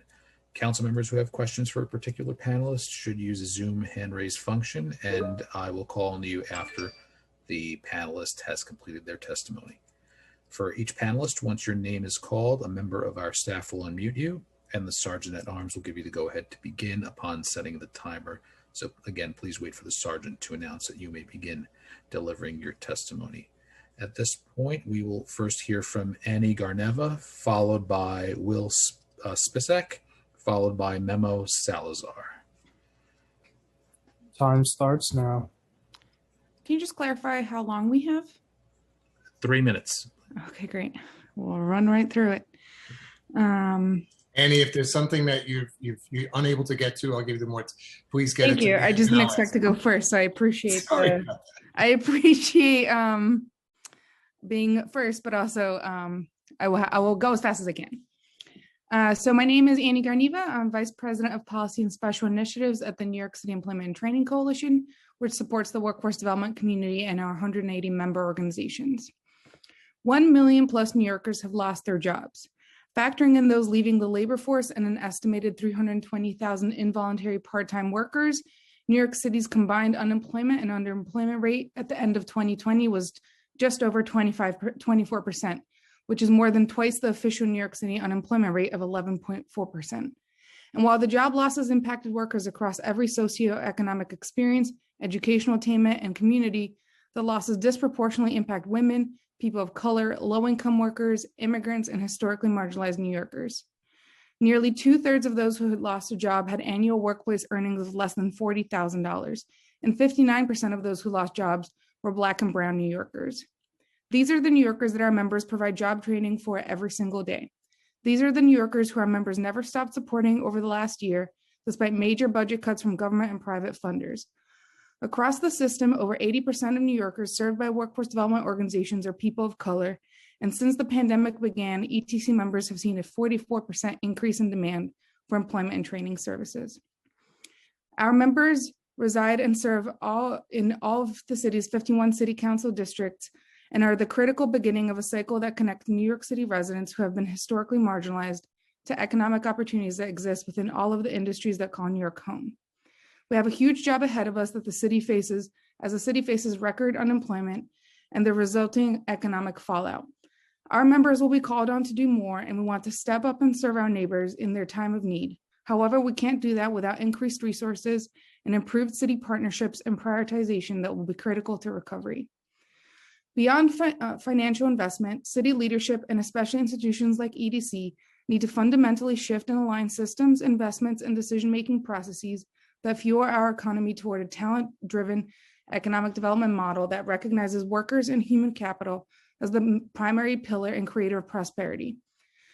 Specific to EDC's plans as laid out during this hearing, we recommend that EDC works to embed workforce and talent development initiatives into all economic development projects in response to COVID, such as the initiatives that have been highlighted today around life sciences, public health, and sustainability and resiliency, as well as the federal stimulus projects that will be coming down the pike. Centered to this is ensuring that communities most impacted by the pandemic are prioritizing hiring, training, and entrepreneurship opportunities connected to these projects through proactive incentive, legislation, and investment strategies. This includes embedding workforce development directly into RFPs and MOUs. To address the financial challenges that the workforce sector has been facing for decades and exacerbated now, the city and EDC should also develop a flexible and dedicated talent development fund. Time expired. I'll just finish up my thought. For workforce programs that can provide sustainable long-term funding for employment and training programs. This revenue could be made up of a combination of EDC capital funds, as well as creating a separate investment that the city's business community can tap into. So overall, we want to make sure that we appreciate EDC's partnership over the last year. We've worked directly with them on a lot of issues and look forward to continue to work with them on embedding these kinds of workforce programming directly into any initiatives that come out of COVID, as well as making sure that we build jobs, not just for any New Yorker, but specifically target those jobs for those New Yorkers that have been hardest hit by the pandemic. Thank you, and we welcome any questions. Thank you. Next is Will Spisak, followed by Memo Salazar, followed by Jackie Wong. Time starts now. Morning, Will. Good morning. Thank you for giving me the opportunity to testify. My name is Will Spisak, and I'm testifying today on behalf of New Economy Project, a citywide organization that works with community groups to build a just economy that works for all. Among our activities, New Economy Project is a founding member and co-coordinator of the New York City Community Land Initiative, a citywide coalition to promote community land trusts as a strategy to address the city's affordability crisis and ensure equitable community-led decision-making over land use in New York City.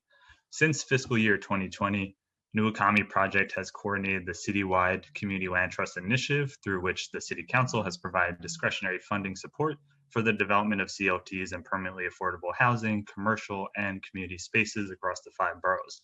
In less than 2 years, the initiative has made major progress, helping to launch and expand CLTs in South and Northwest Bronx, East Harlem, the Lower East Side, Jackson Heights, Brownsville, East New York, and beyond.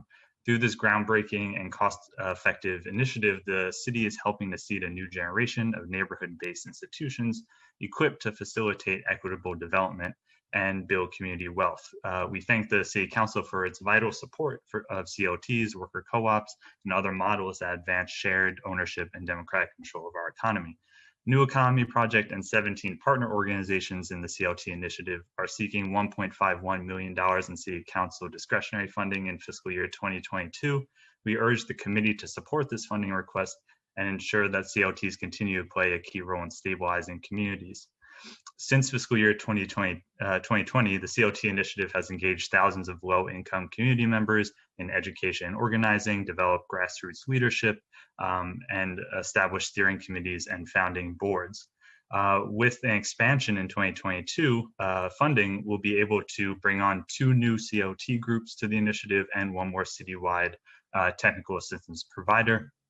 CLTs are a proven model to protect public investment in economic development projects. While associated primarily with affordable housing, CLTs in New York are paving the way for an equitable recovery in commercial revitalization, manufacturing, community-owned solar microgrids, and other infrastructure that impact the economic well-being of our neighborhoods. As community-governed nonprofits, CLTs own land and control terms on which the land is developed to ensure, for example, that rents remain permanently affordable and development meets community needs. The COVID crisis has exposed the inherently unstable model of economic development in New York City, where real estate speculation requires the exponential extraction of productivity of local businesses and producers, cutting into wages and profits until businesses are no longer viable. CLTs are already proving that this new model works. In Cooper Square CLT in Lower Manhattan, they've already incorporated 22 commercial spaces onto their CLT. These spaces are available at competitive rates. Because the land trust is not interested in maximizing profits at expense of local businesses, and it's not subject to speculative bidding wars. As a result, they can support businesses that otherwise wouldn't be able to stay in the neighborhood, the majority of which are owned by people of color, women, and immigrant families. In addition, Chaya CDC in Jackson Heights, Western Queens CLT in Long Island City, and Mont Haven Port Morris Community Land Stewards in the Bronx are working on developing community, commercial, and/or manufacturing space to support the economic life of their respective neighborhoods. City Council is rightly considering policy interventions to address the threats that real estate speculation present to the city, from the Community Opportunity of Purchase Act and ending the city's lien sale to prioritize nonprofits like CLTs for public land disposition and more. Strong public investment in CLTs will be key to ensuring that these policies are met with success and that land is removed from the speculative market for good. We urge the City Council to renew and expand this discretionary funding support for CLTs at this critical time. Thank you so much for giving me the opportunity to testify. Annie and Will, and for the folks that are testifying, so many of the things that we fund through discretionary expense and capital comes from exactly the testimony and the thoughts that you guys bring to us. So thank you for that. And make sure you submit the testimony so I can submit that to the other council members who couldn't make it today so they can see it. Thank you. Our next speaker is Memo Salazar, who will be followed by Jackie Wong, followed by Saduf Sial. Hi, good morning.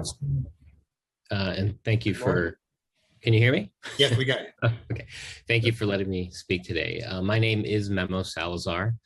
I am the co-chair of the Western Queens Community Land Trust. CLTs have been quite a buzzword lately in speeches you've heard by our mayor and our controller, our attorney general, and today, as a matter of fact, we've discussed them already in some of the issues that have come up, mostly as solutions to housing crisis. But CLTs are not just for housing. We have many cities in this country, including, but definitely not limited to, Oakland, Denver, San Francisco, New Orleans, Anchorage, and St. Paul that have already been using CLTs to create affordable and successful commercial spaces. And the key word here is affordable, because there's no reason to stick around New York City when you can open your manufacturing business 20 miles away for a fraction of the overhead.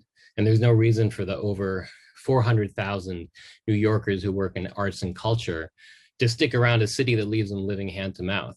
But there can be a reason to stick around if New York City chooses to embrace CLTs.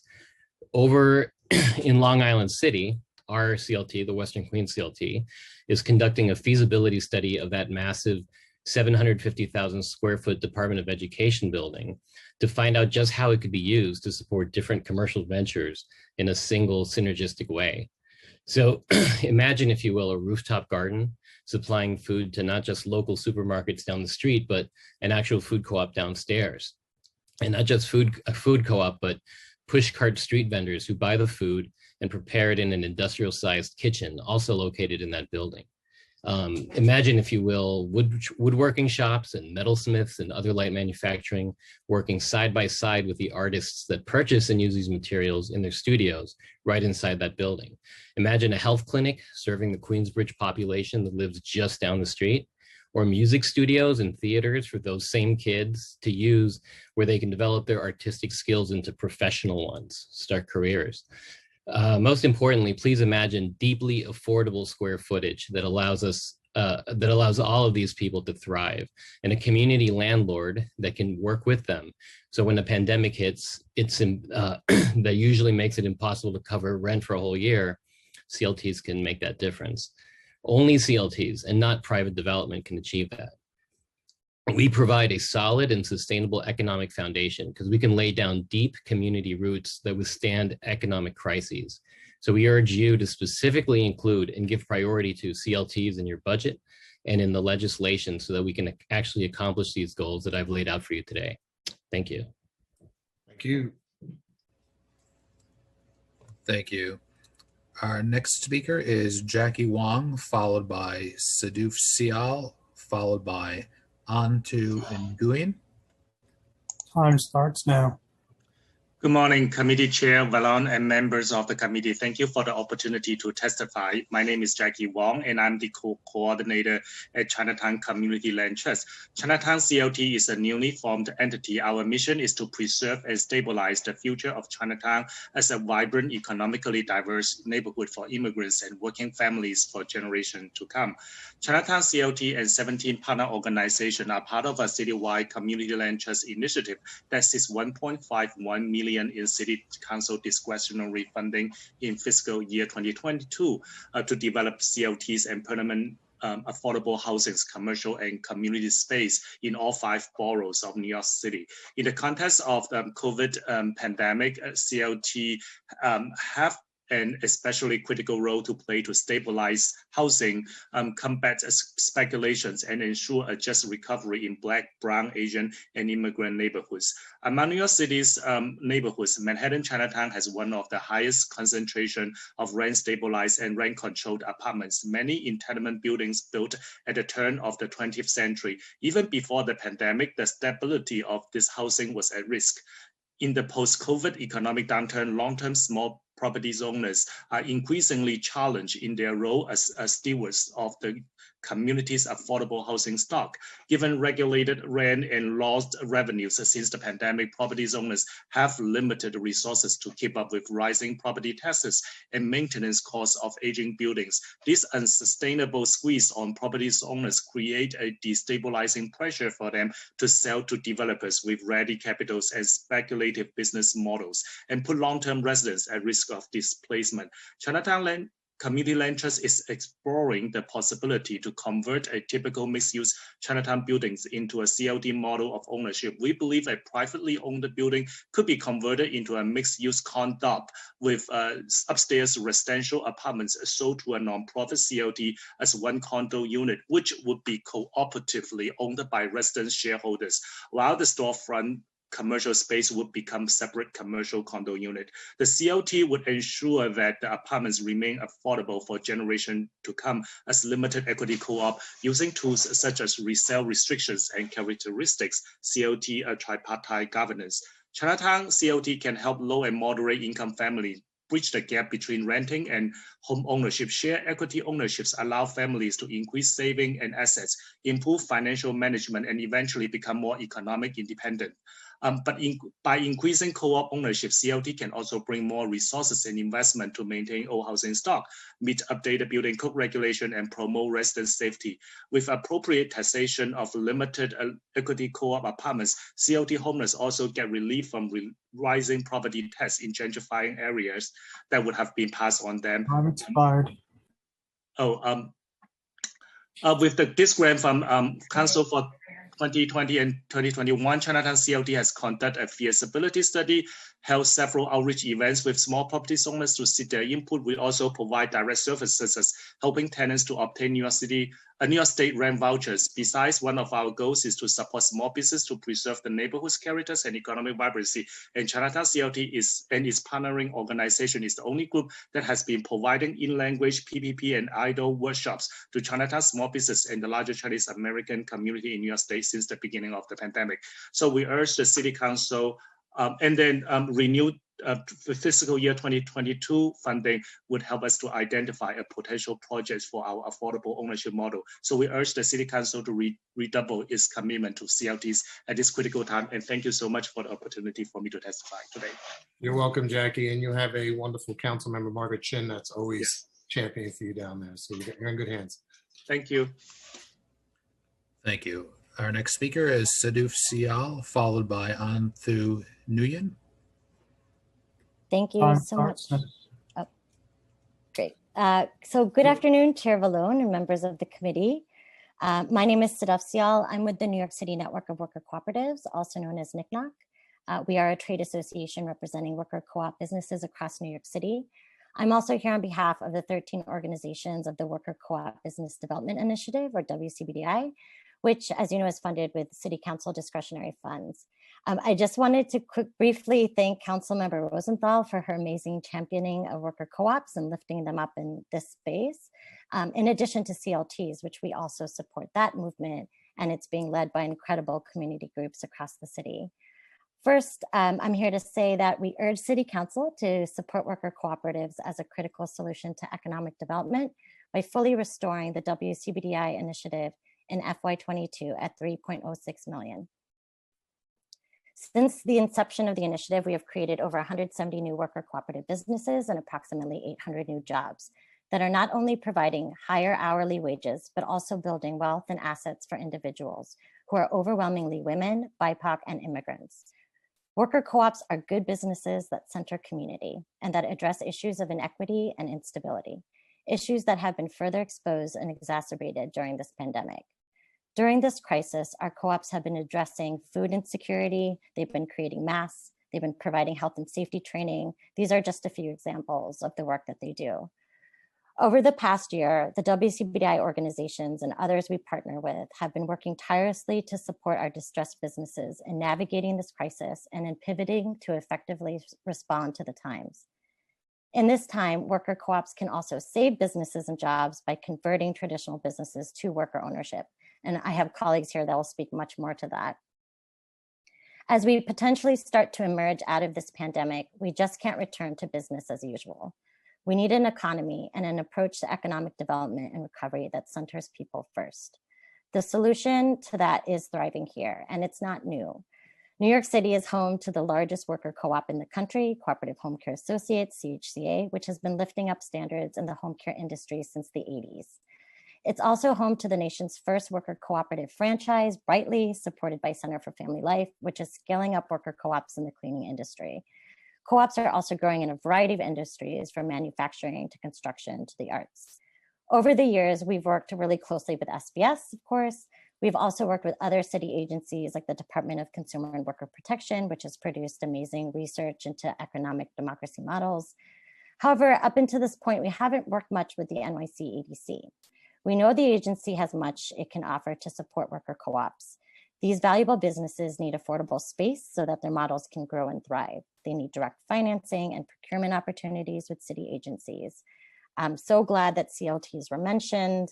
And again, we are connected to that movement and support that funding as well. We would like to sit down with you, Chair Vallone, maybe even Councilmember Rosenthal, potentially with NYC EDC, to continue discussion around these important needs. We ask this committee to further its support for WCBDI and worker co-ops as a critical part of economic development in the essential long-term economic recovery work that will be needed in the year to come. Thank you for this opportunity to testify. Well, I really do appreciate that. Maybe we can even get a hearing topic in our last few months together on that. And I know I see Councilmember Rosenthal up there nodding yes on so we'll definitely sit down, and I think expansion of that. If I could ask, because it's tough within the 3 minutes, part of that EDC conversation was the next 10 years. So if we were to get hopefully the restoration of the budget, what would you envision that next decade to be? What would those new worker co-op opportunities, so I can help to frame that for other council members, what would you envision that future to look like? Oh, this is for me to answer. Well, yeah, you're stuck with me because you're the last one speaking. So everyone else is lucky. It's like the student that shows up to class. Well, I'm so happy that you asked that. We've been working for a number of years with the worker co-op community actually to develop a very comprehensive policy platform that we are releasing next Tuesday. Perfect. See, I didn't even know that. And I will send you that information. You can come and learn more about it. We have identified a variety of needs, looking at models across the globe and how other cities with other localities with larger cooperative economies really support these kinds of models to grow and thrive. And so it includes things around direct financing, around procurement, around space, around there's another major issue I'm missing, but we have now a full comprehensive platform and ideas, also around education and technical assistance, further information on that. So I will send that your way. It's been, again, the result of the worker cooperative community and also the broader solidarity economy community coming together to support and thinking about what worker co-ops need. Yeah, well, as you said, coming through this pandemic, we have to look at things a little differently and what works for all and fairness. So I think this could be a joint hearing that we could use your report and model and get some really good questions and get the right city agencies that we need there. We've always had a great working relationship with EDC. Maybe we do a joint one with small business so we can talk about that, especially with budget hearing upon us. Thank you so much. You're very welcome. That would be Let's great. go to our next. I know everyone's been waiting. Thank you. Our next speaker is Anthu Nguyen, followed by Catherine Mercek, followed by Scott Trumbull. Good afternoon. Time starts now. Good morning, Chair Valone and distinguished members of the New York City Council Committee on Economic Development. Special good morning to Council Member Rosenthal for your championing of WCBI. It's always an honor to address you. My name is Anthu Nguyen and I'm Director of Strategic Partnerships at Democracy at Work Institute. On behalf of DAWI and the 13 organizations of the Worker Cooperative Business Development Initiative, we thank you all for the opportunity to speak about economic development in our communities and Worker Cooperative's unique ability to establish, grow, and retain community wealth. Since fiscal year 15, with City Council support, the WCBDI has developed a comprehensive ecosystem capable of bringing new jobs to communities most in need, building successful local businesses, and providing the technical assistance, education, and outreach required to ensure success. The outcome is that New York City is now the largest worker cooperative ecosystem in the United States. As Sadaf said, we're also home to the largest worker cooperative in the country, which is Cooperative Home Care Associates in the South Bronx, with more than 2,000 workers and employees, also unionized, and a model for high road home health care industry practices nationally. The city has become a national model for equitable economic development through its support of worker cooperative development, and the impact on our communities is being felt. While diversity can be an issue in many workplaces, worker cooperatives are a haven for entrepreneurs who have been traditionally marginalized. The worker cooperative movement is being led by women, with more than 75% of worker owners in New York City identifying as women, and over 60% of workers from communities of color. It is also being led by low-wage workers, helping them bring home living wages, build assets that contribute to financial stability, and transform industries over time for the better. Worker cooperatives not only are an economically sound plan to start a business, but proven to be a sound tactic for saving them. To address the COVID economic crisis and drive recovery, WCBI members are embarking on an ambitious partnership with the Mayor's Employee Ownership NYC initiative, called the Owner to Owners Hotline, the first of its kind nationally. As many as 1/3 of New York City small businesses are at risk of closing due to the COVID economic crisis. Right now, about 80% of owners don't have or haven't communicated an exit plan, and only 20% of businesses listed for sale ever do sell. In addition, 99.9% of businesses in immigrant and communities of color are small businesses. Through the Owner to Owners Hotline, we aim to protect small businesses in danger of closing, save jobs through conversion to employee ownership, and drive the city's economic recovery by doing so. Through our hotline, we provide an avenue for small business owners to learn about employee ownership as a succession planning option. Our aim is to reach 20,000 business owners in the next few months. Thanks to WCBDI funding, we provide free technical assistance to successfully convert these businesses to worker ownership, including financing for the worker buyout that ensures that owners receive fair market value for their business, and offering the management training and operational assistance that sets the new employee owners up for success. We work to ensure that these legacy businesses survive, thrive, and continue to make New York City a strong, diverse, and welcoming home for small businesses in all communities. We urge the City Council to support worker cooperatives by fully restoring the Worker Cooperative Business Development Initiative, which is currently funded at $3.06 million, so that we can continue to do this important long-term work to support New York City's economic recovery. Thank you for the opportunity to testify today. We look forward to continuing the work to build wealth for our communities through shared entrepreneurship. Thank you. And thank you. Our next speaker is Catherine Mercek, followed by Scott Trumbull, followed by Angel Hernandez. Time starts now. Thank you, Chair Valone and City Council members for this opportunity.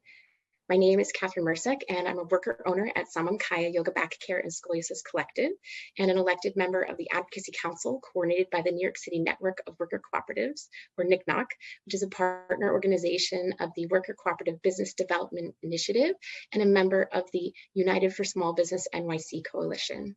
I'm testifying today in support of worker ownership as a means of equitable economic development and as a crucial component of a just recovery, and I urge you to continue to support the WCBDI initiative. In my experience at Samam Kaya Yoga, my fellow worker owners and I co-own and democratically run our small studio in Chelsea, focusing on the therapeutic applications of yoga for a wide variety of back issues and other ailments. Thanks to the then new WCBDI 6 years ago, the founding members were able to access legal support to form the cooperative and craft its bylaws. And thanks to the continued funding of WCBDI, over the years, we've been able to access a variety of pro bono workshops, business advice, and free business cards for all our faculty members printed by another co-op, Radix Media. When the shutdown began almost a year ago, the resilience and equitability of the cooperative model became even more clear for me. I watched other studios across the city drop classes and teachers, but at Samam Kaya, we all banded together and we divided the labor of researching online platforms and grants that might work for us. We decided together how we should revamp our class schedule and pay and fee structures in an equitable way that would protect the survival of the business, but also to make sure the members who needed to work the most would be able to. Through the Commercial Lease Assistance Program, we were able to get legal guidance on our lease and how we might approach rent negotiations with our landlord, which fortunately ended up going well, and we very much hope you continue to fund that program. I ask that you not make further cuts to WCBDI and their important work, restoring their funding at $3.06 million. Our cooperative community is eager to explore ways that this committee and the NYC EDC might be able to support our democratic businesses through access to affordable commercial space, direct financing, and procurement opportunities. And finally, through the leadership training opportunity of the Advocacy Council, worker owners have been working in coalition with other groups, and we ask you to support long-term community-driven economic development and recovery through the following. We need long-term commercial rent stabilization. Ask that the City Council hold a hearing on Intro 1796 to protect our broader small business community from future continued closures and displacement. As you know, rents were already too high before the pandemic began. We urge you to consider a new round of grants as opposed to loans with expanded eligibility and language access to allow for more types of small businesses to get back on their feet. Support efforts to start a municipal public bank, including intros 2099 and 2100, so community dollars can be invested in community good, and this will help channel funds through credit unions and CDFIs to worker co-ops, and support other community-driven efforts like the NYC Community Land Initiative to fight displacement through democratically controlled community land trusts. My community members and I urge you to at least restore WDCI and build on all the efforts that prioritize equity and give members of NYC's communities a seat at the table in any development efforts that will affect them in order to prevent further displacement and ensure a just recovery. Thank you so much for your work and for hearing my testimony. Not easy getting all that in 3 minutes, is it? See, that's me trying to read all my notes within the 3 minutes. You know, you heard me ask with EDC, with the new stimulus money, to ask how they're going to spend that. This is the ways that we can immediately use the new federal stimulus money to get some quick equity and restoration of these critical projects. So we will keep you in the loop with that on the answers, because now's the time with the budget negotiations going on. So thank you for that. Thank you. Our next speaker is Scott Trumbull, who will be followed by Angel Hernandez, who will be our last registered speaker. Time starts now. Good afternoon, Scott. Great. You've been waiting all morning. I've been watching. No worries. I thank you all so much for this opportunity to testify. My name is Scott Trumbull. I'm the co-executive director of The Working World. We're a nonprofit community development financial institution that specializes in providing financing and technical assistance to worker cooperatives across New York. We're also part of the Worker Cooperative Business Development Initiative, which has been very important to our organization as we've grown to meet the new demand for this work. So I want to thank Council Member Rosenthal for her championing of that, and other folks here for your continued support for WCBDI. One of the Working World's main areas of focus in New York is cooperative conversions, which has been mentioned earlier. which means, taking an existing company and transitioning it to worker ownership, usually through the buyout of the current owner. So we'll meet with a business owner or a group of workers, and we'll facilitate that whole process from those initial, conversations with key stakeholders to valuing the company, to financing the purchase, and then, providing the necessary support and training to new worker owners so that they can be successful in their new roles. This moment is a really important one for cooperative conversions in the city. As many of you know, there are an unprecedented number of retiring business owners in New York. And now because of the pandemic, their businesses are underperforming, and many of these owners are feeling a new sense of urgency to get out. And we can help them with that. We can solve that problem by giving them an opportunity to sell to their workers, which is a really powerful option, because when these businesses recover, those workers will have a new voice in their workplace, and they'll be able to share in the profits of the company. So it's a potentially transformative opportunity. And for that reason, we've been working with a number of other members of the initiative, including BachNet, ICA Group, and the Democracy at Work Institute. And we've been working in partnership with SBS and the Mayor's Office to launch what's called the Owners to Owners Business Transition Hotline, which Antu mentioned as well. And it's a program to help those business owners who want to sell explore this option of converting their companies to worker ownership. So as a result of this, we've been consulting with businesses across all 5 boroughs in all kinds of sectors, from manufacturing to child care to retail. And it's been very exciting because some of these businesses in the coming months or year, will be functioning worker co-ops that will change the lives of the folks who work in them. So I'll leave it there, but I really appreciate the opportunity to speak, and thank you all for your continued support. I want to urge City Council to fully restore WCBDI so that we can continue this work. And of course, would love to engage in a hearing and welcome further collaboration with EDC and others. Thanks. Thanks, Scott. Thank you. Next is our last registered speaker, Angel Hernandez. Time starts now. Good afternoon, Chairman Vallone and members of the committee. My name is Angel Hernandez. I am Director of Government Relations for the New York Botanical Garden, NYBG. Thank you for the opportunity for me to speak this afternoon, for the council and for the council's ongoing support for the city's cultural institutions. NYBG is not just a historic institution in the business of plants and environmental preservation. We are a strong community anchor in the Bronx community and an economic engine as well. When COVID-19 affected our city last March, forcing our doors to close and thus dealing with a major loss to our earned income, NYBG preserved over 400 full-time positions. Over half of those positions are occupied by Bronx residents like myself, while 175 positions are held by DC 37 union employees. As the cost of living in New York continues to rise, NYBG sustains middle-class jobs with great benefits and is a major employer of youth in seasonal positions. Next month, NYBG will launch the highly anticipated exhibition Kusama, Cosmic Nature, which will be one of the first major cultural exhibitions since the pandemic. Former New Yorker, Yeo Kusama. Holding this major exhibition allows NYBG to double our seasonal hiring for the summer while helping to kickstart the economic recovery in our little corner of the Bronx. Preserving jobs and boosting New York City tourism during a pandemic is not our only stakes in the city's economic development. With our pre-pandemic annual visitation of 1.2 million, NYBG generates an overall economic impact on New York City of 159 million annually, while we continue to buy goods and services worth 17 million annually from 700 city vendors, many of them Bronx owned.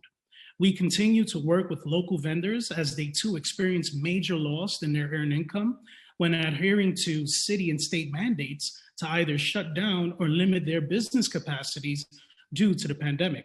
In fact, NYBG's reopening last July had caused an influx of customers to struggling small businesses in the nearby Belmont community, which we all know as the Little Italy of the Bronx.